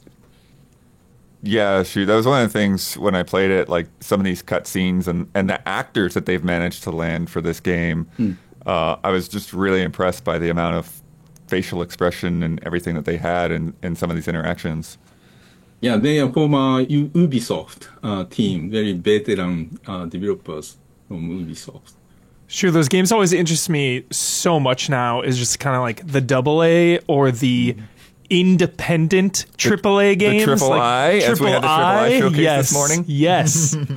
I just feel like they can take more risks. Do you think that's true? Yeah, but for the last couple of years, because of the downturn of the industry, the publishers are not funding as many AA games. So it's a pity for me because there's lots of potential for this kind of games. And I think people want smaller games than, big AAA open world action RPG. Yeah. Yeah, one thing that's fun with this too is that they have, a more, kind of throwback style open world. Like not overworld so much, but like overworld map, like a Final Fantasy X or like a Tales game. Yeah, that developer said was the goal from the very beginning of the project to have the world map. Yeah. What do you think about this? It feels like a trend to me of these French teams that are making these very specifically Japanese style role playing games. So it's like I put up list quite a few. There's Sea of Stars. There's Edge of Eternity. Threads of Time is on the way, and Alzara Radiant Echoes is on the way. Wow. And then a lot of times they even bring in Japanese composers, like Yasunari Mitsuda has been on some of these, and Motoi Sakuraba. Well, what I know is in France, the Japanese anime have been very big, right? So they must be more familiar with Japanese cultures, and they appreciate. Maybe more than Japanese people. Yeah, because that's been something that's come up, right? Where like with Final Fantasy 16, like being action combat and and not turn based. Yeah, I mean, I think this game's going to surprise people. I haven't played it, but when Blood was talking about his impressions, just seeing from it, there's that.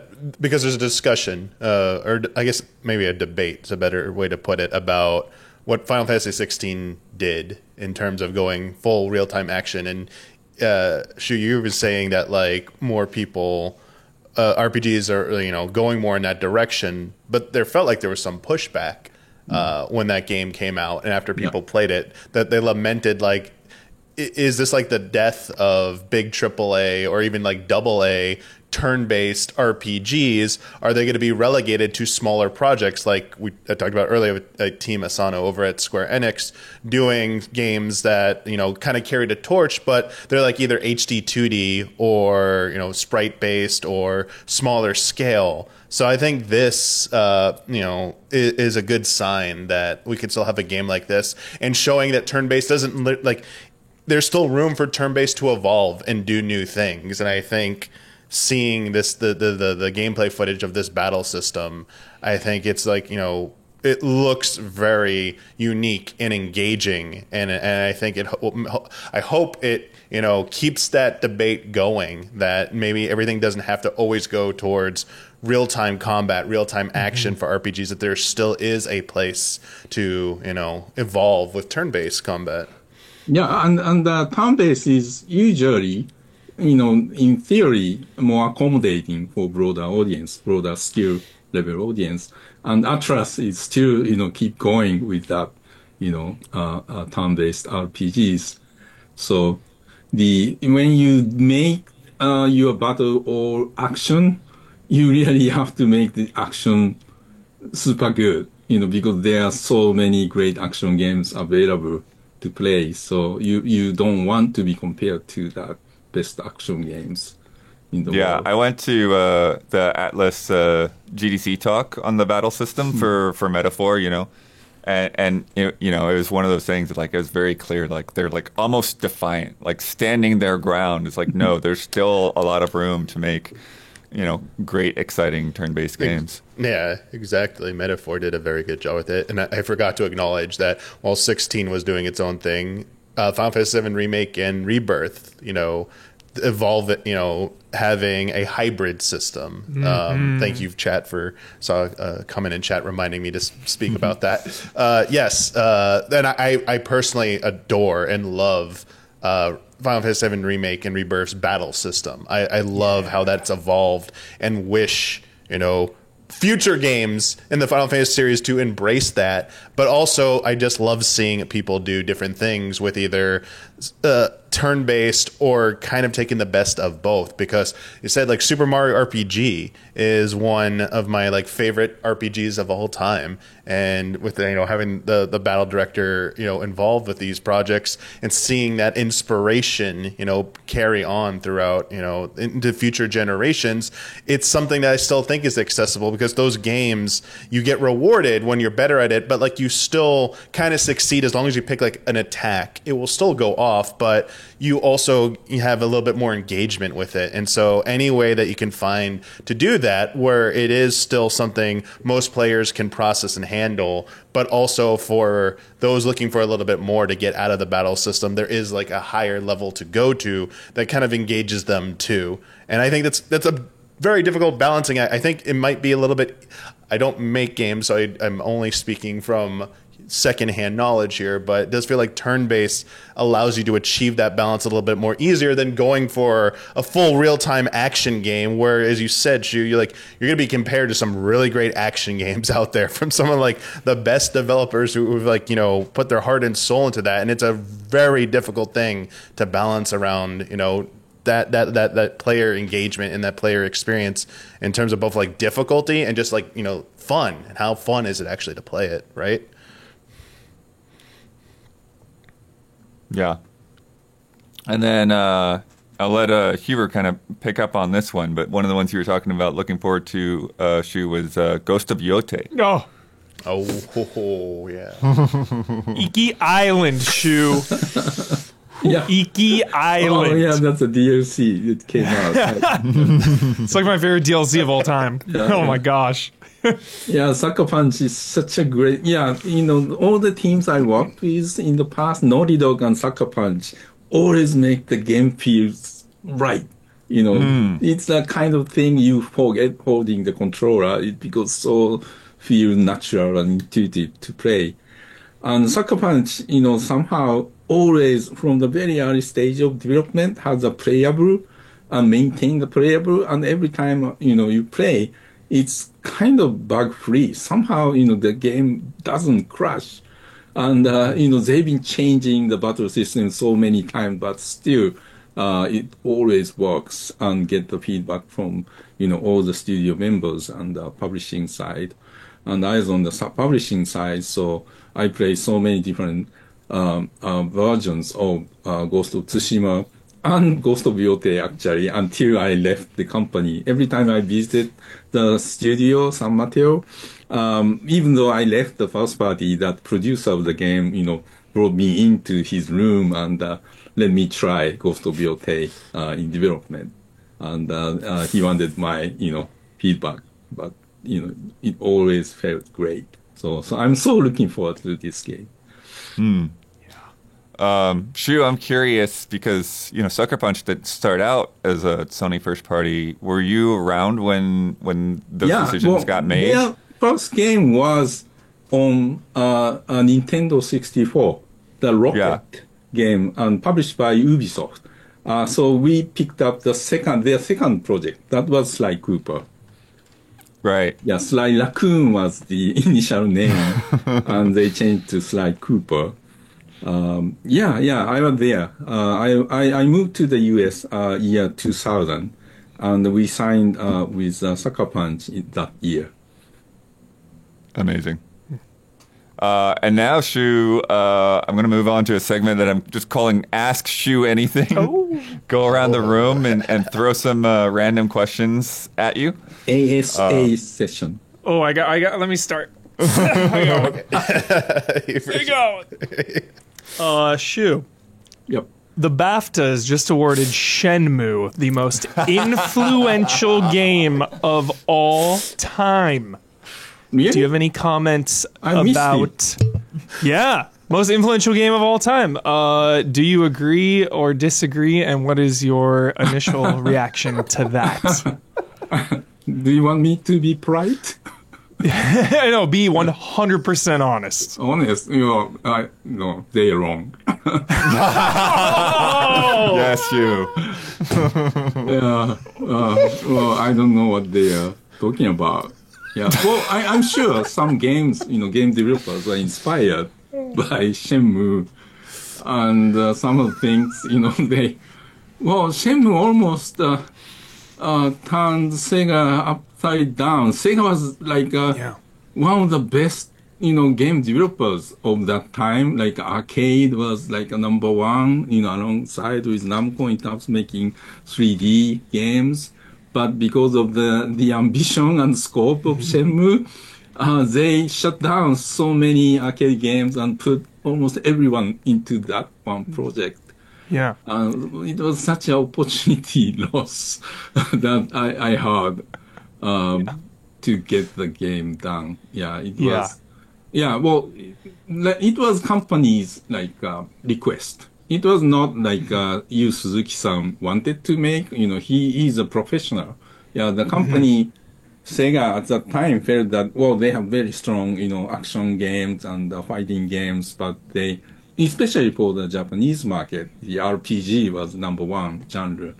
So the company asked, we need RPG. So it was Suzuki-san's idea of an RPG. Yeah, you have to be able to do everything, anything, and when you walk, you shouldn't keep walking. When you hit the wall, you should stop. Yeah, I'm biased, so you can't trust what I say. But I always think that, that set the template for open worlds, and open worlds are easily the most important and prolific genre in the industry, like commercially, I feel like. So I just always think that it really set the tone, like GTA was so many years later, GTA 3 at least. Okay, so you agree with BAFTA. That's great. I'm biased though. You can't trust me. Well, I mean, it's probably Super Mario 64, but I respect BAFTA. They gave me an award, so I shouldn't disagree. They are great. They are great. Yeah, they actually sponsored us a couple of times now the past couple of years. So they've sponsored Huber and Isla to do like a nominee list or pre-nominee list, something like that. And then short list of best games, yeah. Yeah, and then the reactions as well. We were official co-streamers, so they said our name on the air right as our internet cut out. They treat the film industry and game industry in the same way. That's amazing. Yeah. So I love that, awesome. Yeah. I love them. It doesn't happen anywhere else. So they have really good respect for video game and video game creators. So. And they love Shenmue, so they're okay in my book. Shenmue, did you realize that there's a group of people, I hope you are not one of them, to send out bunch of tweets and messages to whoever listen once a month. They call the Let's Get Shenmue 4 campaign. They started doing it a couple months ago, and one morning I got so many messages. Oh my God. And I had to you have to mute it. Mute everyone. Mute the keyword Shenmue. Yeah. Wow. They are so passionate. Yep. Shoot, my first one is kind of a softball, but it bears asking. Basically, why are you so nice? That's what I was gonna say. Because the first time that I met you, I was just flabbergasted because I was at E3 and I was in line to play the demo for The Last Guardian, and I think it was Aram or somebody that came up to me and was like, "Shuhei Yoshida wants to meet you," and I'm like, "What?" I was completely beside myself. And I think at that point you had already seen the Bloodborne musical. I was a big fan of that show. And, I was so proud that you put together that act. And everybody sang really well. Thanks. Have you seen my tattoos? It's the Blade of Mercy on both of my arms. Anyway. So if it's a serious question, maybe because I kind of represented PlayStation, right, for a long time. So if anything happens around, in PlayStation, like a new game announced or a new something announced, something good, I get so many people send me saying that you are doing great. Most of the time I'm not involved in these things at all, but still people just send me saying, "Sure, you are great." So think about the life. If every morning you wake up, you see random people telling you are great, it will make you happy, right? So I totally feel that I have to, appreciate anyone, doing good things. So, and the silence those who send me harsh message, make fun of me doing something. Yeah, I just feel like you're so often around at a lot of those, events, and that you're always, very approachable and easy to talk to, as well.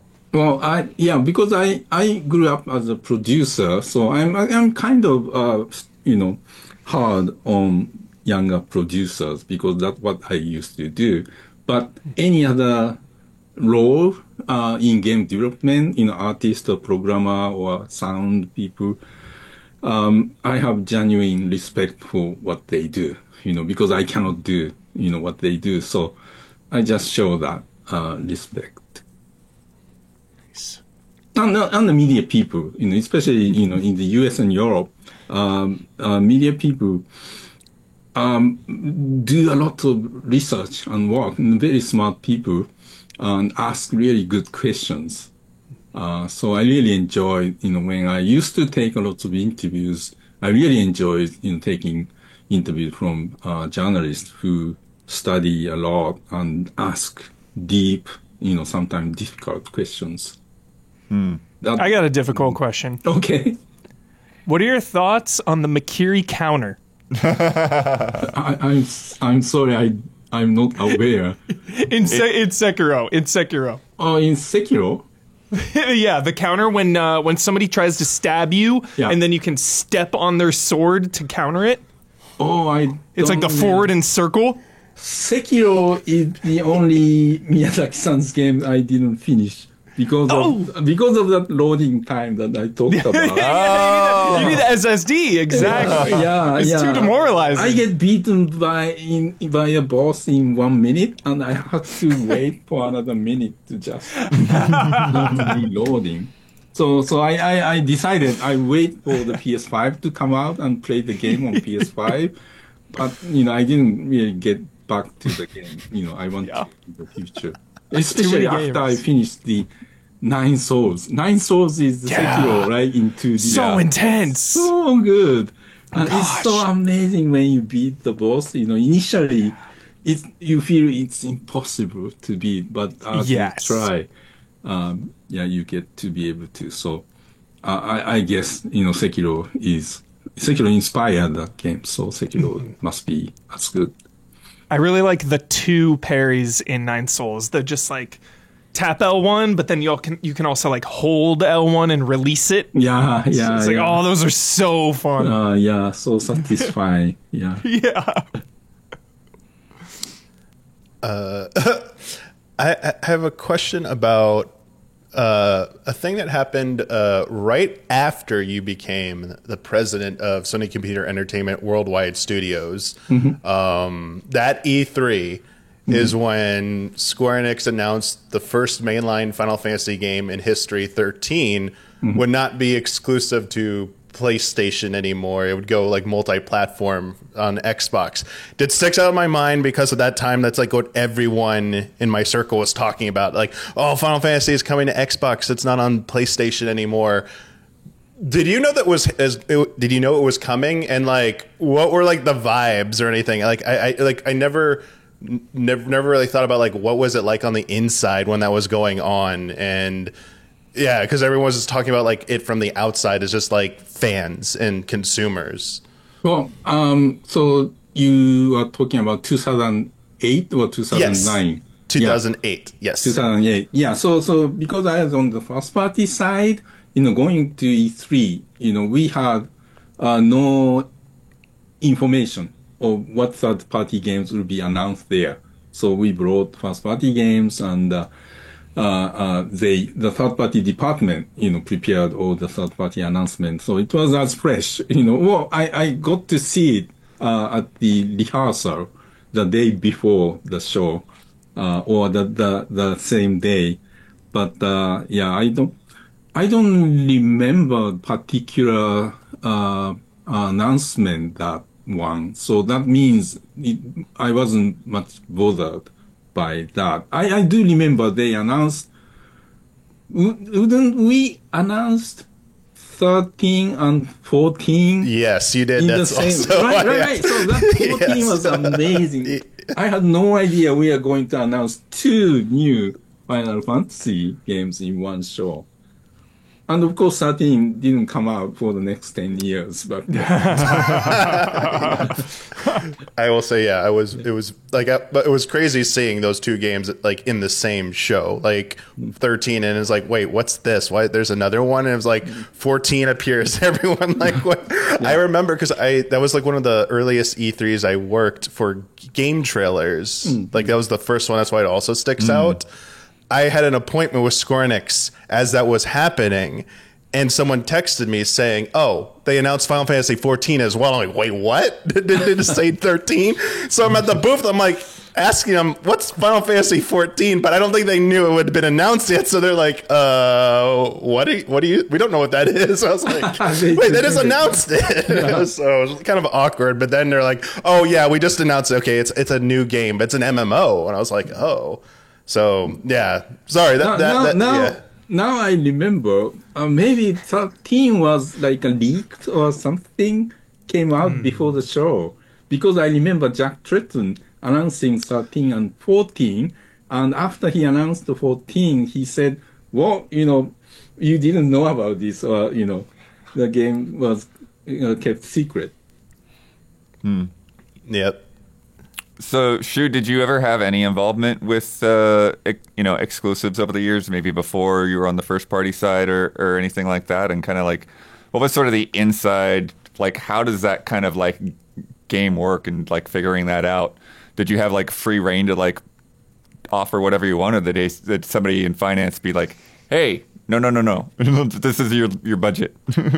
So I was making games from PS1 days, and during PS1 days, my mission was to grow the internal studio. So almost I didn't have any budget. Like the company really wanted to grow the first party in Japan. The first party in Japan was very small, almost all external project, except for, Gran Turismo team. So I was given like a mission to grow. So I was hiring, and ended up making the Legend of Dragoon with over 100 people working on it, and the budget of like $15 million for a PS1 game. Wow. But no one really questioned me. As long as we are showing the progress, I felt the company was happy. So it was only recently the development cost went so high. It's unbelievable how big the game development have become. And the companies are worried, right? So talking about AA, I think, publishers are now looking how to contain the scope of AAA games, to make it more reasonable, and achievable financially. Speaking of big budgets, do you think GTA 6 will come out this year? Well, I never thought the game will come out this year, but I think if it comes out, that's great. Having Switch 2 and GTA 6 in the same year, that's a great year for the Yes, industry. it is. And all the publishers who are trying to avoid GTA 6, they'll be very disappointed if the game get moved at the very last minute after the publishers moved their games out. Right. There'll be like a mad scramble to fill in the end of the year or something with release dates. But well, I hope it comes out. But You're not holding your breath for it. No.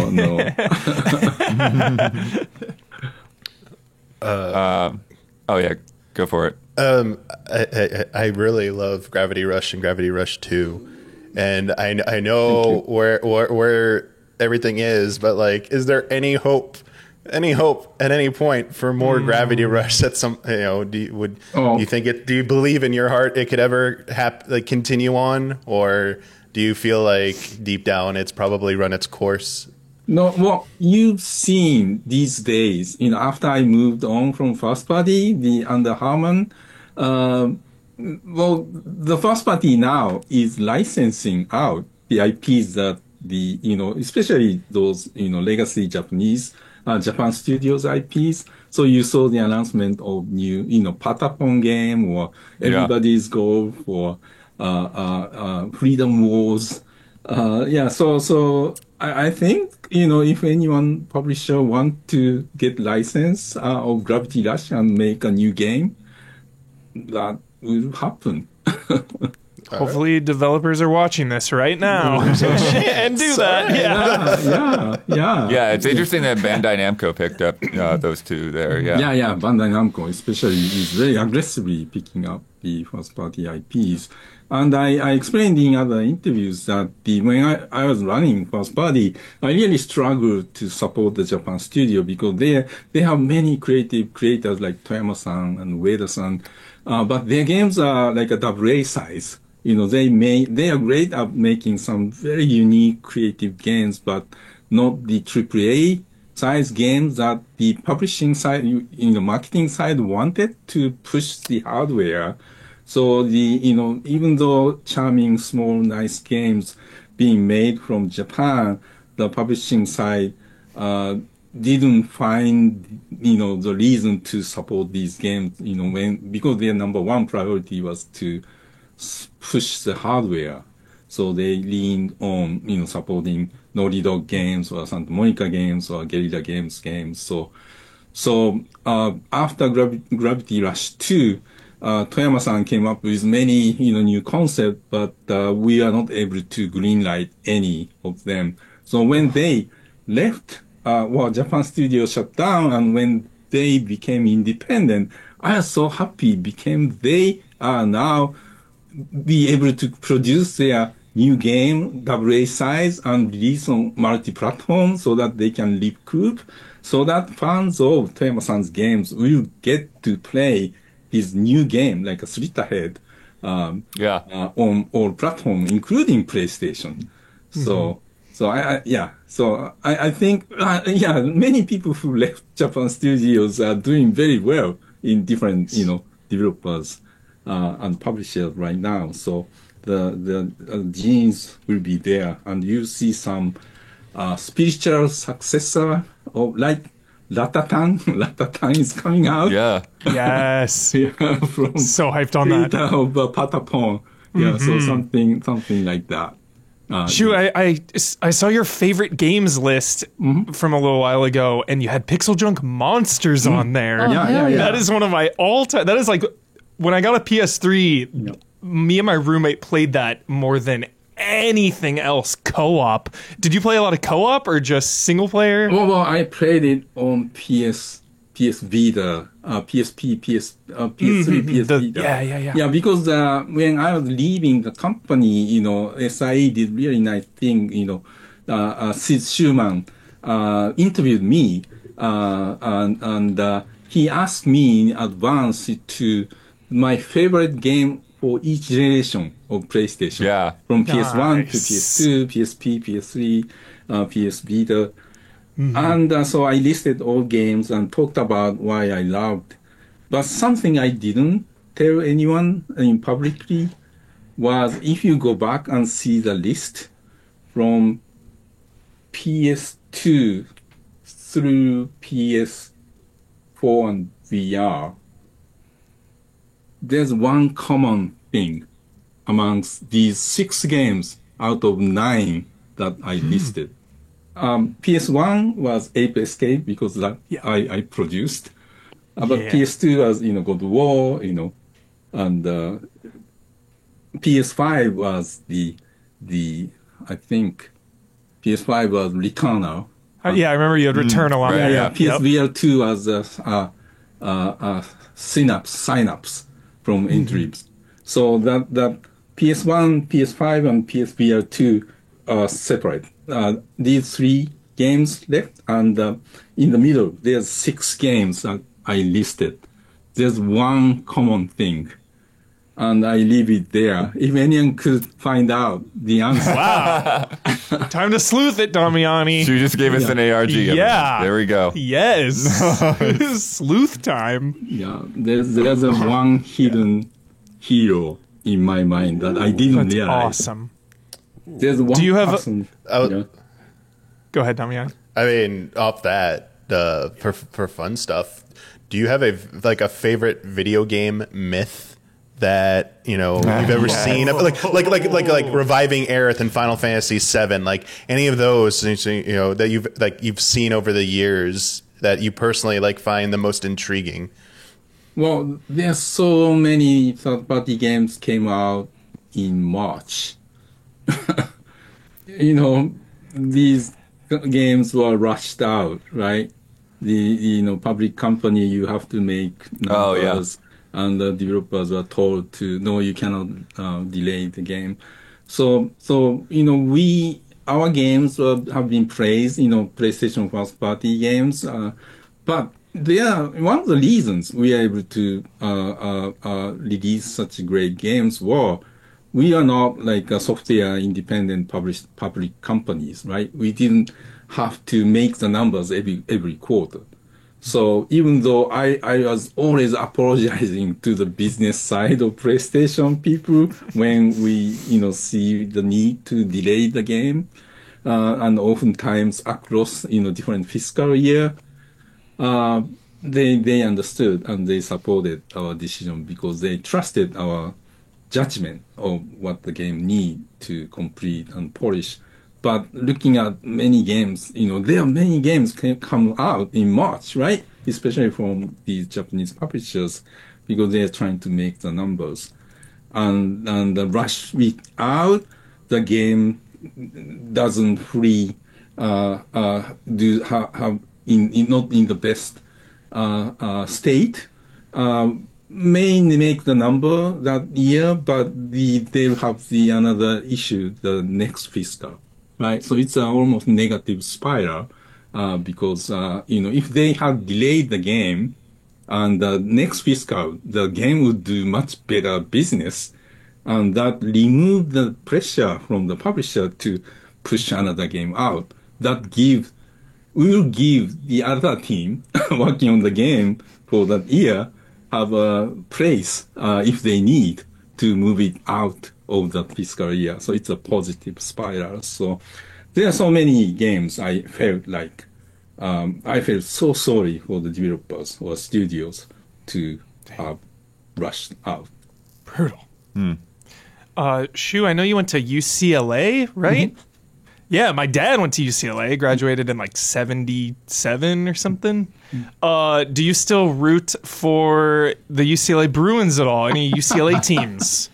I was there only for 2 years. I went, for the MBA, so I didn't, I don't have that much attachment to Bruins. It's a bear, right? Yeah, little Bruin bear, yep. Yeah. Isla, you got anything? I got one, yeah.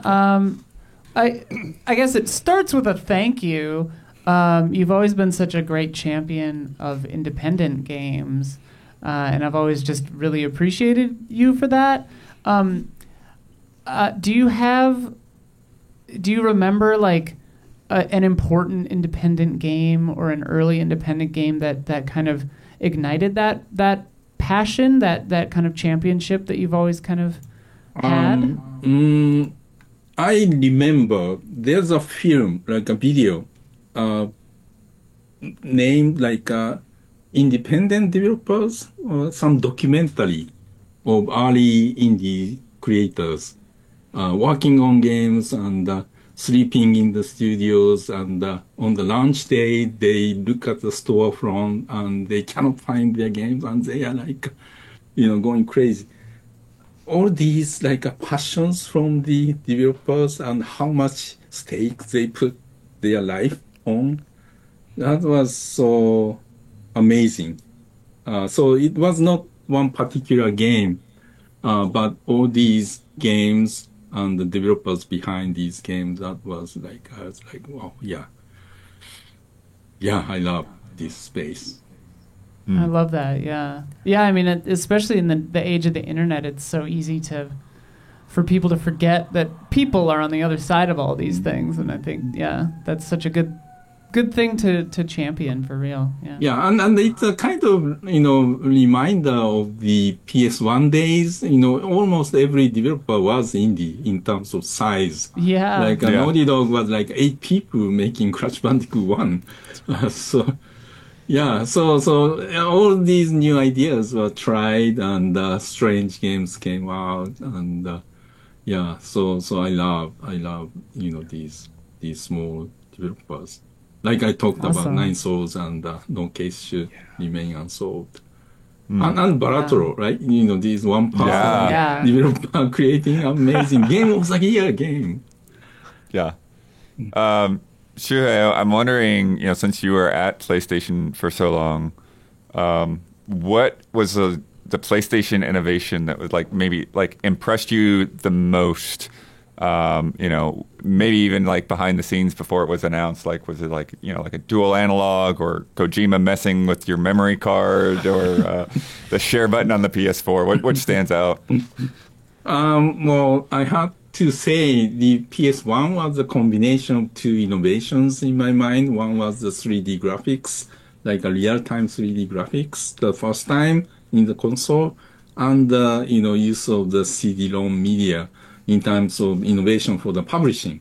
Because, on cartridges, as a publisher, you have to put lots of money, like millions of money, to only be able to produce enough units in advance. Maybe 3 months in advance to launch a game. And even if the game is successful, it takes another few months to reproduce. But CD-ROM, in just a matter of a few days, you are able to supply. So the because the unit, the minimum lot was much, much smaller, like in the thousands. So even the smallest publishers can release a game as a new publisher. So that brought in lots of new companies to come into video game, including From Software was business software company, but seeing the CD-ROM innovation, they decided to become a video game company, and in the future, produce Thank goodness. Souls games. So I don't think anything later that we did can beat that two innovations. But I have to say that I was so proud of that. You talked about the share button on DualShock 4. That idea came from the studio. This creative guy, Nathan Gary in Santa Monica Studio. He was a game designer of God of War and became the producer of games like Journey or Edith Finch. At one time, he came to me, presented a few slides saying that, these days people are streaming games like YouTube and Twitches. How about adding a dedicated button that every player can become a streamer? And the hardware team loved the idea and removed the select button from the controller and replaced with the share button. So that was a great, collaboration between the hardware team and the game team. So cool. Just one example. So I was so proud of that feature and decision. Love that. Do you have a favorite game to play with your family? At one time, when the Fall Guys launched. Oh yeah, I have great. Three PSN account, Japan, US, and UK. So, and I had 3 PS4s at home. So I set up yes, 3 PS4s, and I played. I created a team with my 2 daughters. And, that's so fun. We played together. That was so fun. When the game came out, every morning I played Fall Guys, and when I win or almost win, I posted the video, like last 1 minute of that, saying that I think I remember that actually today. So 4 out of 5 times I won, but I included the near miss so that people don't know, if I or not. Yeah, so and I did it every day for the first 2 weeks or so of the launch. It was so fun. It's awesome. Shu, you're talking about having played a lot of Blueprints like a year ago. Mm-hmm.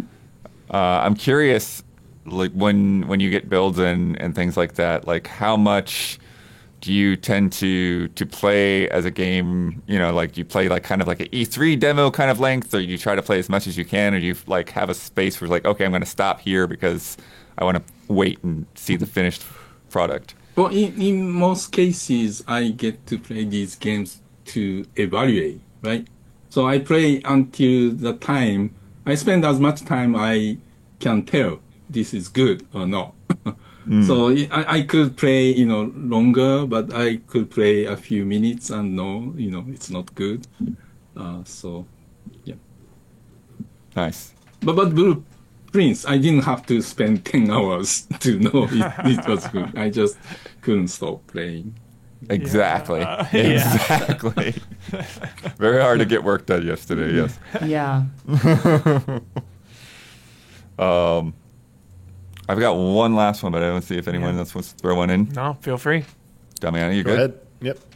All right. So, Shu, we've kind of touched on this a few different ways, but I feel like the industry right now is kind of facing like 2 simultaneous problems. And the one, as you're talking about, is, games that are too big and too expensive and take too long to make.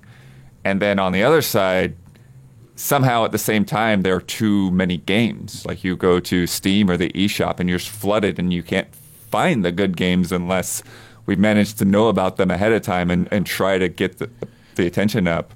So how do you have a studio grapple with this? It's like we need to make smaller games, but there's already too many games. Well, the latter problem is easy for me. In my mind, the more creators come in, more games being made, the better, because the, cream of top will, emerge. It's very true that it's challenging. Even if you make a good game, it's so hard these days to be known by people. But it doesn't mean that you as a player cannot find good game, because there are so many good games,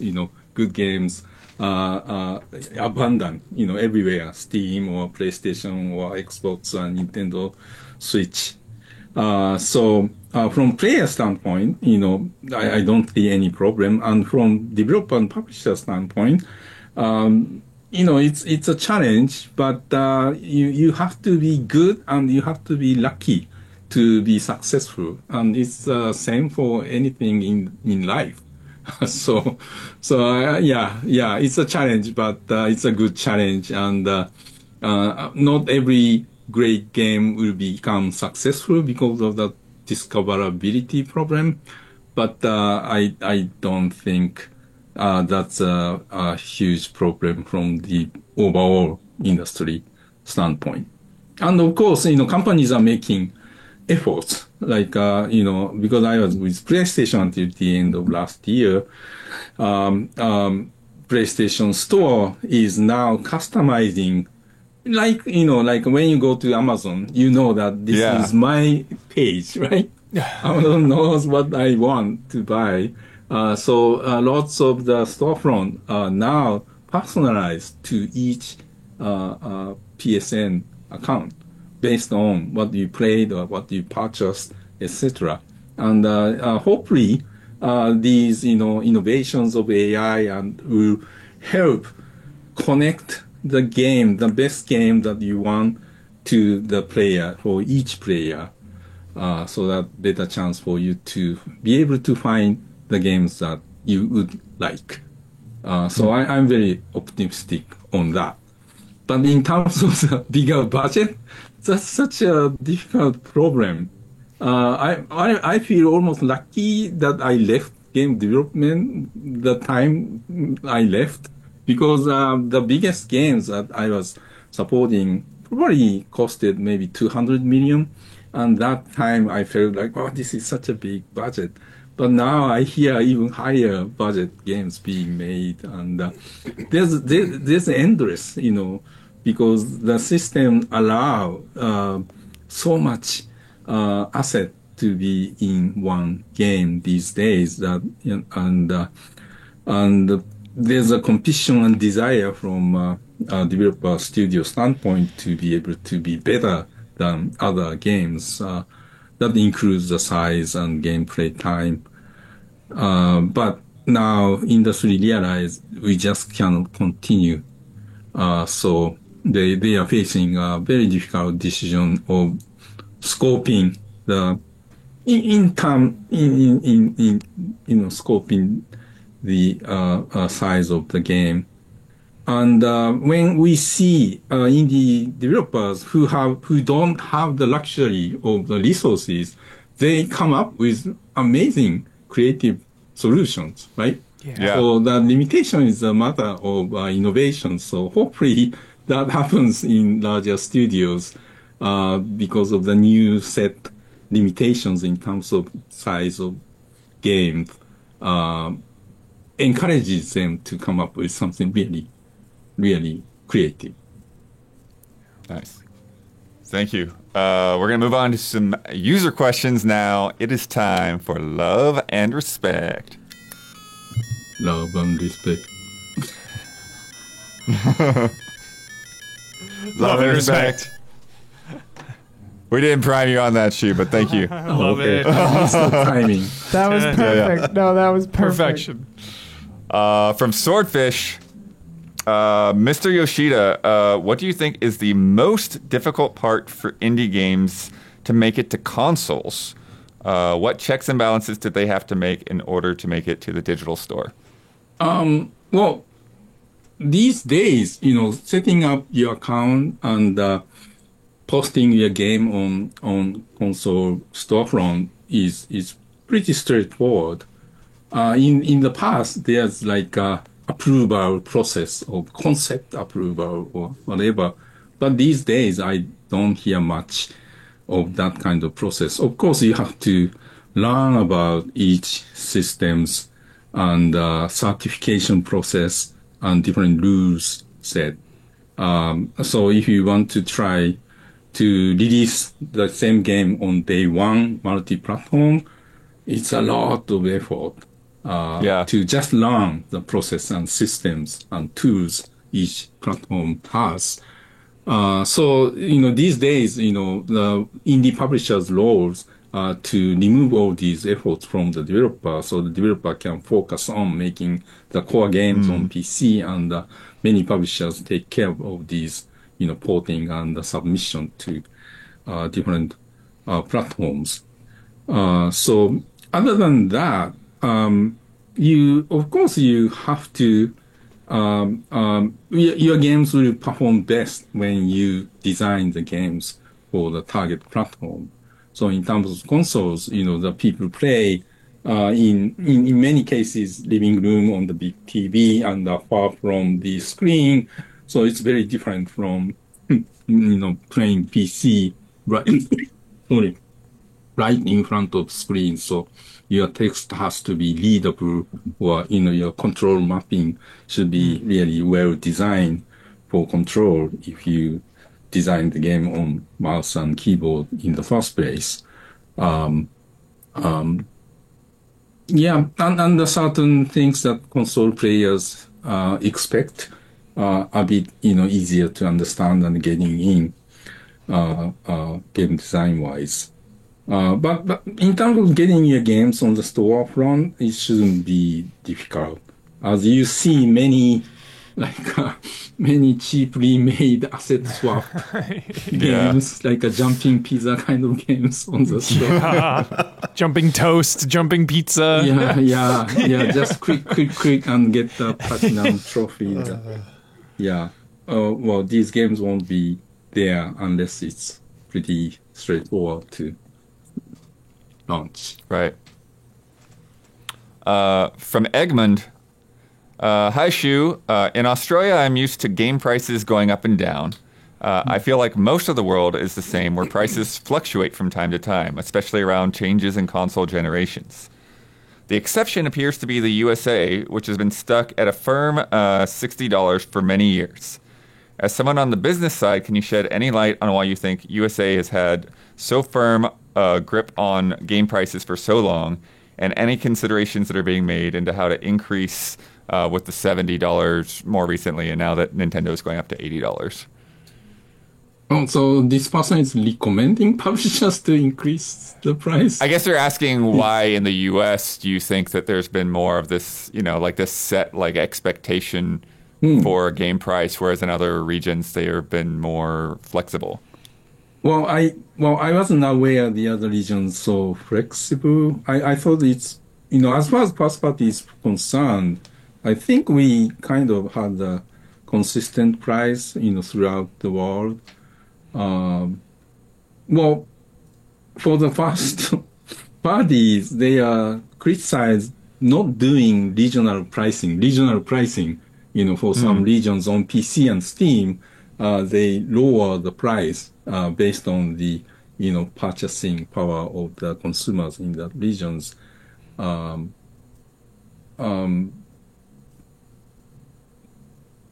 think the sustained price of the games helped consumers in my mind, because the price increase in general term didn't affect the price as much. It only went up from 60 to 70 for the last 10 years or so once. And so sorry, I don't have an answer to that question. Sure. Yeah. Let's play a game.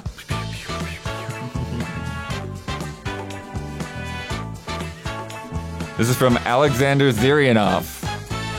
Hello, allies. Many great games were released in recent months, and even more are on the way. Luckily, all of them are very short, at least if you consider that any percent speedrun records. But do you know which game in each pair can be completed faster? If you're not familiar, any percent speedrun category requires reaching credits from a fresh save by any means necessary. All times were taken from speedrun.com. If there are multiple subcategories, for example, different difficulty options, the fastest time was taken. So I'm going to give a pair of games, and you have to guess which speedrun record is faster. Great. Yeah. So the first set, very recent games. Atomfall or Avowed? Atomfall. Avowed. Yeah, my guess would be there's some kind of trick. Those types of games always get like blown up, right? Shu, do you have a guess? I don't know these games. Yeah, they just came out. So yeah. Okay. It's Atomfall. 27 minutes and 16 seconds for the speed run. And Avowed is 41 minutes and 44 seconds. All right. Next is Donkey Kong Country Returns HD. Ooh. And Dragon Quest III HD 2D remake. Dragon Quest HD 2D. There's gonna be like some weird Fly to the RPGs. thing and Yeah, they always one-shot find ways to something. like do something to like to skip to the end of those. Yeah. I'm going with Dragon Quest. Yeah, same. Same. Oh, Donkey Kong. It is Donkey Kong. Oh, nice. 1 hour and 38 minutes. And then Dragon Quest is 2 hours and 29 minutes. Okay, that's 2 hours. okay. yeah. Dang. They're close. Like a Dragon, Pirate Yakuza in Hawaii, or Dragon Age the Veilguard. I'll go Veilguard. Yeah, Yakuza. probably. Veilguard? I mean, I keep picking these ones, but this is probably the one where Yakuza takes longer. I don't know. I'll go. It is Yakuza on this one. Nice. Nice. Yeah, 2 hours and 4 minutes to complete Pirate Yakuza in Hawaii. Wow. And Dragon Age is 3 hours and 51 minutes. That's a pretty hefty Dang. speed run. Yeah. Wow. Yeah. So these are still like, I was Yeah. expecting these to be like 3 minutes. Yeah. Like they're all still pretty Yeah. hefty. They're pretty These new. are You got to so give them big. time. And Yeah, give it a that's true, year. yeah. Give it a They year. gotta or really two. glitch them out. Yeah. Next pair, Astrobot Ooh. or Indiana Jones and the Great Circle. Please be Astrobot. I'm gonna go Indiana Jones. Indiana Jones. Yeah, I think Indiana Jones. You're right. Indiana Jones was an hour and 1 minute and Wow. 53 seconds. Wow. Astrobot was 2 hours and 7 minutes. Whoa. Wow. 2 hours. Dang. To get from the beginning to credits. Crazy. Unbelievable. They'll cut that. They'll cut that in yeah. half in a year. Yeah. And only play that way at the end, like after you beat the game. Don't rush to that game. All right, here we go. Fan favorite here. Crow Country or Nine Souls. Oh. Oh, idea. Crow Country. Yeah, I would say Crow Country. Although if you're really good at the bosses, maybe Nine Souls. But Is there like Crow a thing in Country. Nine Souls where you could beat it right away? Is there like a? I don't Not know. that I remember. Okay. Yeah. You know those like I don't. You Yeah, I have don't want to to go each boss. At the Nine Yeah. Souls maybe. Yeah, I'll go. with Nine I'll go Souls. Crow Country. Everyone's picking It's Crow Country. All right. 15 minutes and 44 seconds. There you go. Wow. I watched that speedrun at AGDQ actually, so yeah, I knew it was not that long. And Nine Souls is 54 minutes. Oh, 6 seconds. Very Ooh, missed it by fast. 1 minute. Took me like 20 hours, Shu. It Yeah, was so yeah, long. maybe longer for me. Yeah. Yeah, maybe even more than that. Next up, totally different genre now. Okay. Frostpunk 2 Oh no! or Wanderstop. Oh my gosh. Don't we always say Frostpunk is too hard? Yeah, I'm gonna go Frostpunk here. Yeah, I Someone feel knows like- something. I feel like Wanderstop is a red herring. I want to say Frostpunk. Yeah, like people be more hardcore for this, so they probably. I'll go They know the Frostpunk. ways. I've gotten everyone wrong so far. So Shu, do you have a guess? Oh, Wonder Stop. It is Frostpunk. Got one. Wow. 23 minutes and 13 What? seconds. Yeah, wait, to do what? To get to credits. die? Dude. Oh, okay. The tutorial took me an hour. Wander Stop is pretty hefty. 2 hours, 57 minutes, and 53 I seconds. was gonna say, having played a little Wander Stop, I figured it'd be not too short. And now the tricky part here is how short can you get? Mm-hmm. Animal Well versus Thank Goodness You're Here. Ah. Animal Wow. It's going to be like 3 minutes. Wow. I think Animal Well, yeah. Yeah. Yeah. I want to say, yeah, there's got to be some shenanigans with Animal Well. Yeah. Yeah, and well. Huber nailed it. Animal Well, 3 minutes and 4 seconds. Crazy. Wow. And I feel like that game is made for that type of Right. manipulation. It absolutely you know? is. Yeah, it yeah, absolutely yeah. is. Yep. I mean, there are eggs that or things in the game that require speed, right? Yeah. They're kind of like Metroid. They have speedrun goals in the game. Thank Goodness You're Here is 18 minutes. Still fast. 3 minute game, Gabby. What's taking so long?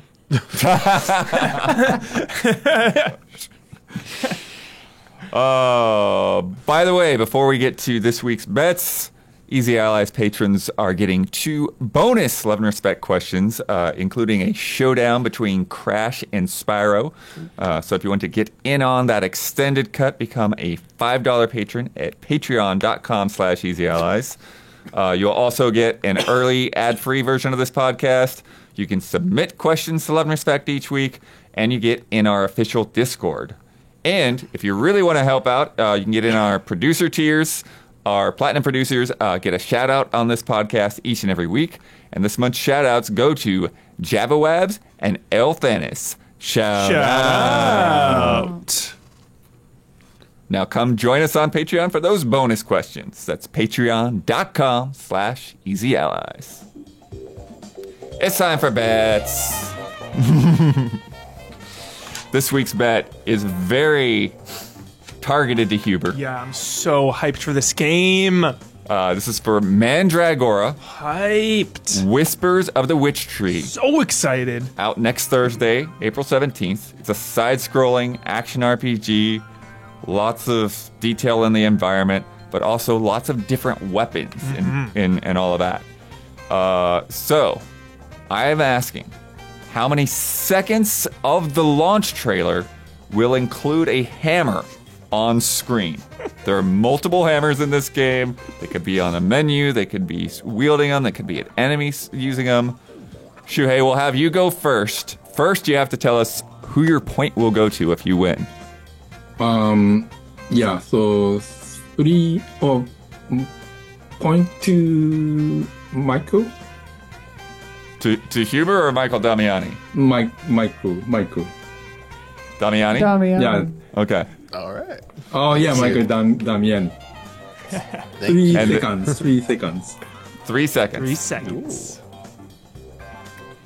Now, Damiani, All right. the arrogant child. I went 1 second. 1 second. I was originally going to pick 0, but I went with 1 right after I watched one of the trailers at the beginning. Nice.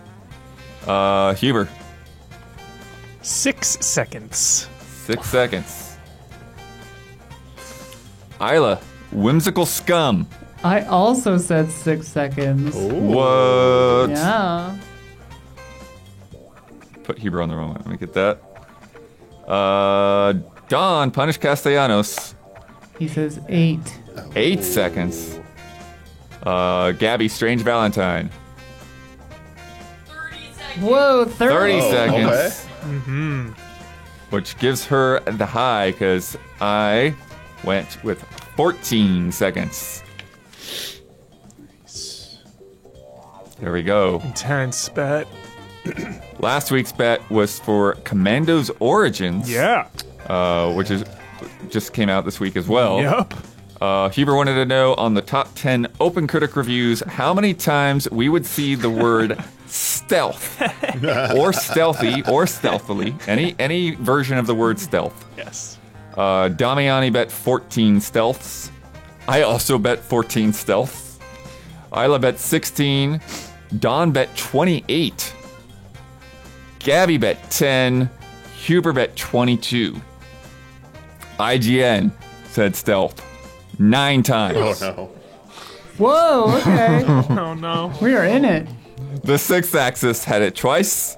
Shack News had it 4 times. Gaming Bolt had it 6 times. Loot Level Chill had it once. Game Pressure had it 8 times. What? And Saving Content had it once, bringing the total to 31. Don wins that bet. Don, dude. Running away with it. Whoops. John, get over here because you're going to have to Running give away. your sound. That brings our scores to 5 points for the punished Castellanos. Dispatch, this is Detective Castellanos. I need backup. I got a wicked worm on my 6. And yes, I have 3 points for the Wicked Worm.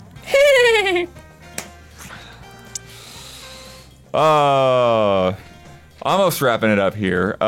Switch 2 Opinion Yell is out now, so check that out. You've got to see our faces in the experience tube. Love that experience too. Obsessed with it. Also, as we mentioned earlier, Isla's Torture Chambers also went up this morning. It's been a busy week. Yeah. Don is going to the LA Switch 2 experience, so keep an eye out for his impressions, his hands-on for the Switch 2. Next week, we have another special guest, Hank Rogers, who was instrumental in getting the rights to Tetris on the Game Boy, and then eventually, kind of being in charge with how Tetris is made these past few decades. He's going to be here. We did an interview with him a couple weeks ago, and we're going to be airing that next week. Shu, before we wrap things up, is there anything else that you want to promote? Any place that you're going to be that you want people to come and maybe say hi? Oh, well, I'm going to Gamescom Latam end of this month in Brazil, Sao Paulo. So if you are going to Sao Paulo, I'll see you there. Nice. Cool. Yeah, we definitely have some listeners in Brazil. So, yeah, keep an eye out for Shu. Yeah. See you there. And I'm looking forward to eating that gigantic Brazilian hot dog. Oh, Yeah, sounds I've not heard about this. Yeah, and they are so proud. Brazilian people are so proud of that hot dog. That sounds so good. that is great. Holy crap. Don, you won that bet, so you get to close out the show. You get to shout out to anything or anyone that's on your mind this week. You get the final word, and you get to sign off with your trademark sign off. Okay, awesome. I'm pumped to find out Shu enjoys hot dogs internationally as well. That's one of the first things I eat any city I go. Shu, I get a hot dog to see what's up. Anyway, final shout out to the Sony PlayStation. What can we say? Shu, it is like I look back on a lifetime of beautiful memories, not just gaming memories, but life memories that are like woven in and tied in with the PlayStation over the years. I remember being with my dad in the mall as a kid, first seeing the original PlayStation demo unit. You could play Battle Arena Toshinden, which I was blown away with at the time. PlayStation 2. GTA 3, one of the first systems I was able to buy as like one of my first jobs and stuff like that. So awesome. PlayStation 3, Late Night, Little Big Planet, with who would end up being my future brother-in-law, PlayStation 4, a bunch of good Easy Allies memories over the years. PlayStation 5, watching my sons and playing then with my kids, Astrobot most recently. Oh my gosh. So, that's the shout out, the final word. Shu, thank you, for all you did, all the innovation, creativity, love you put into this that you shared for so many people around the world that have got to enjoy the PlayStations over the generations. It's just been a beautiful thing. So hats off to you, really. And that's it. Until next time, everyone. Sayonara, essays. Sayonara.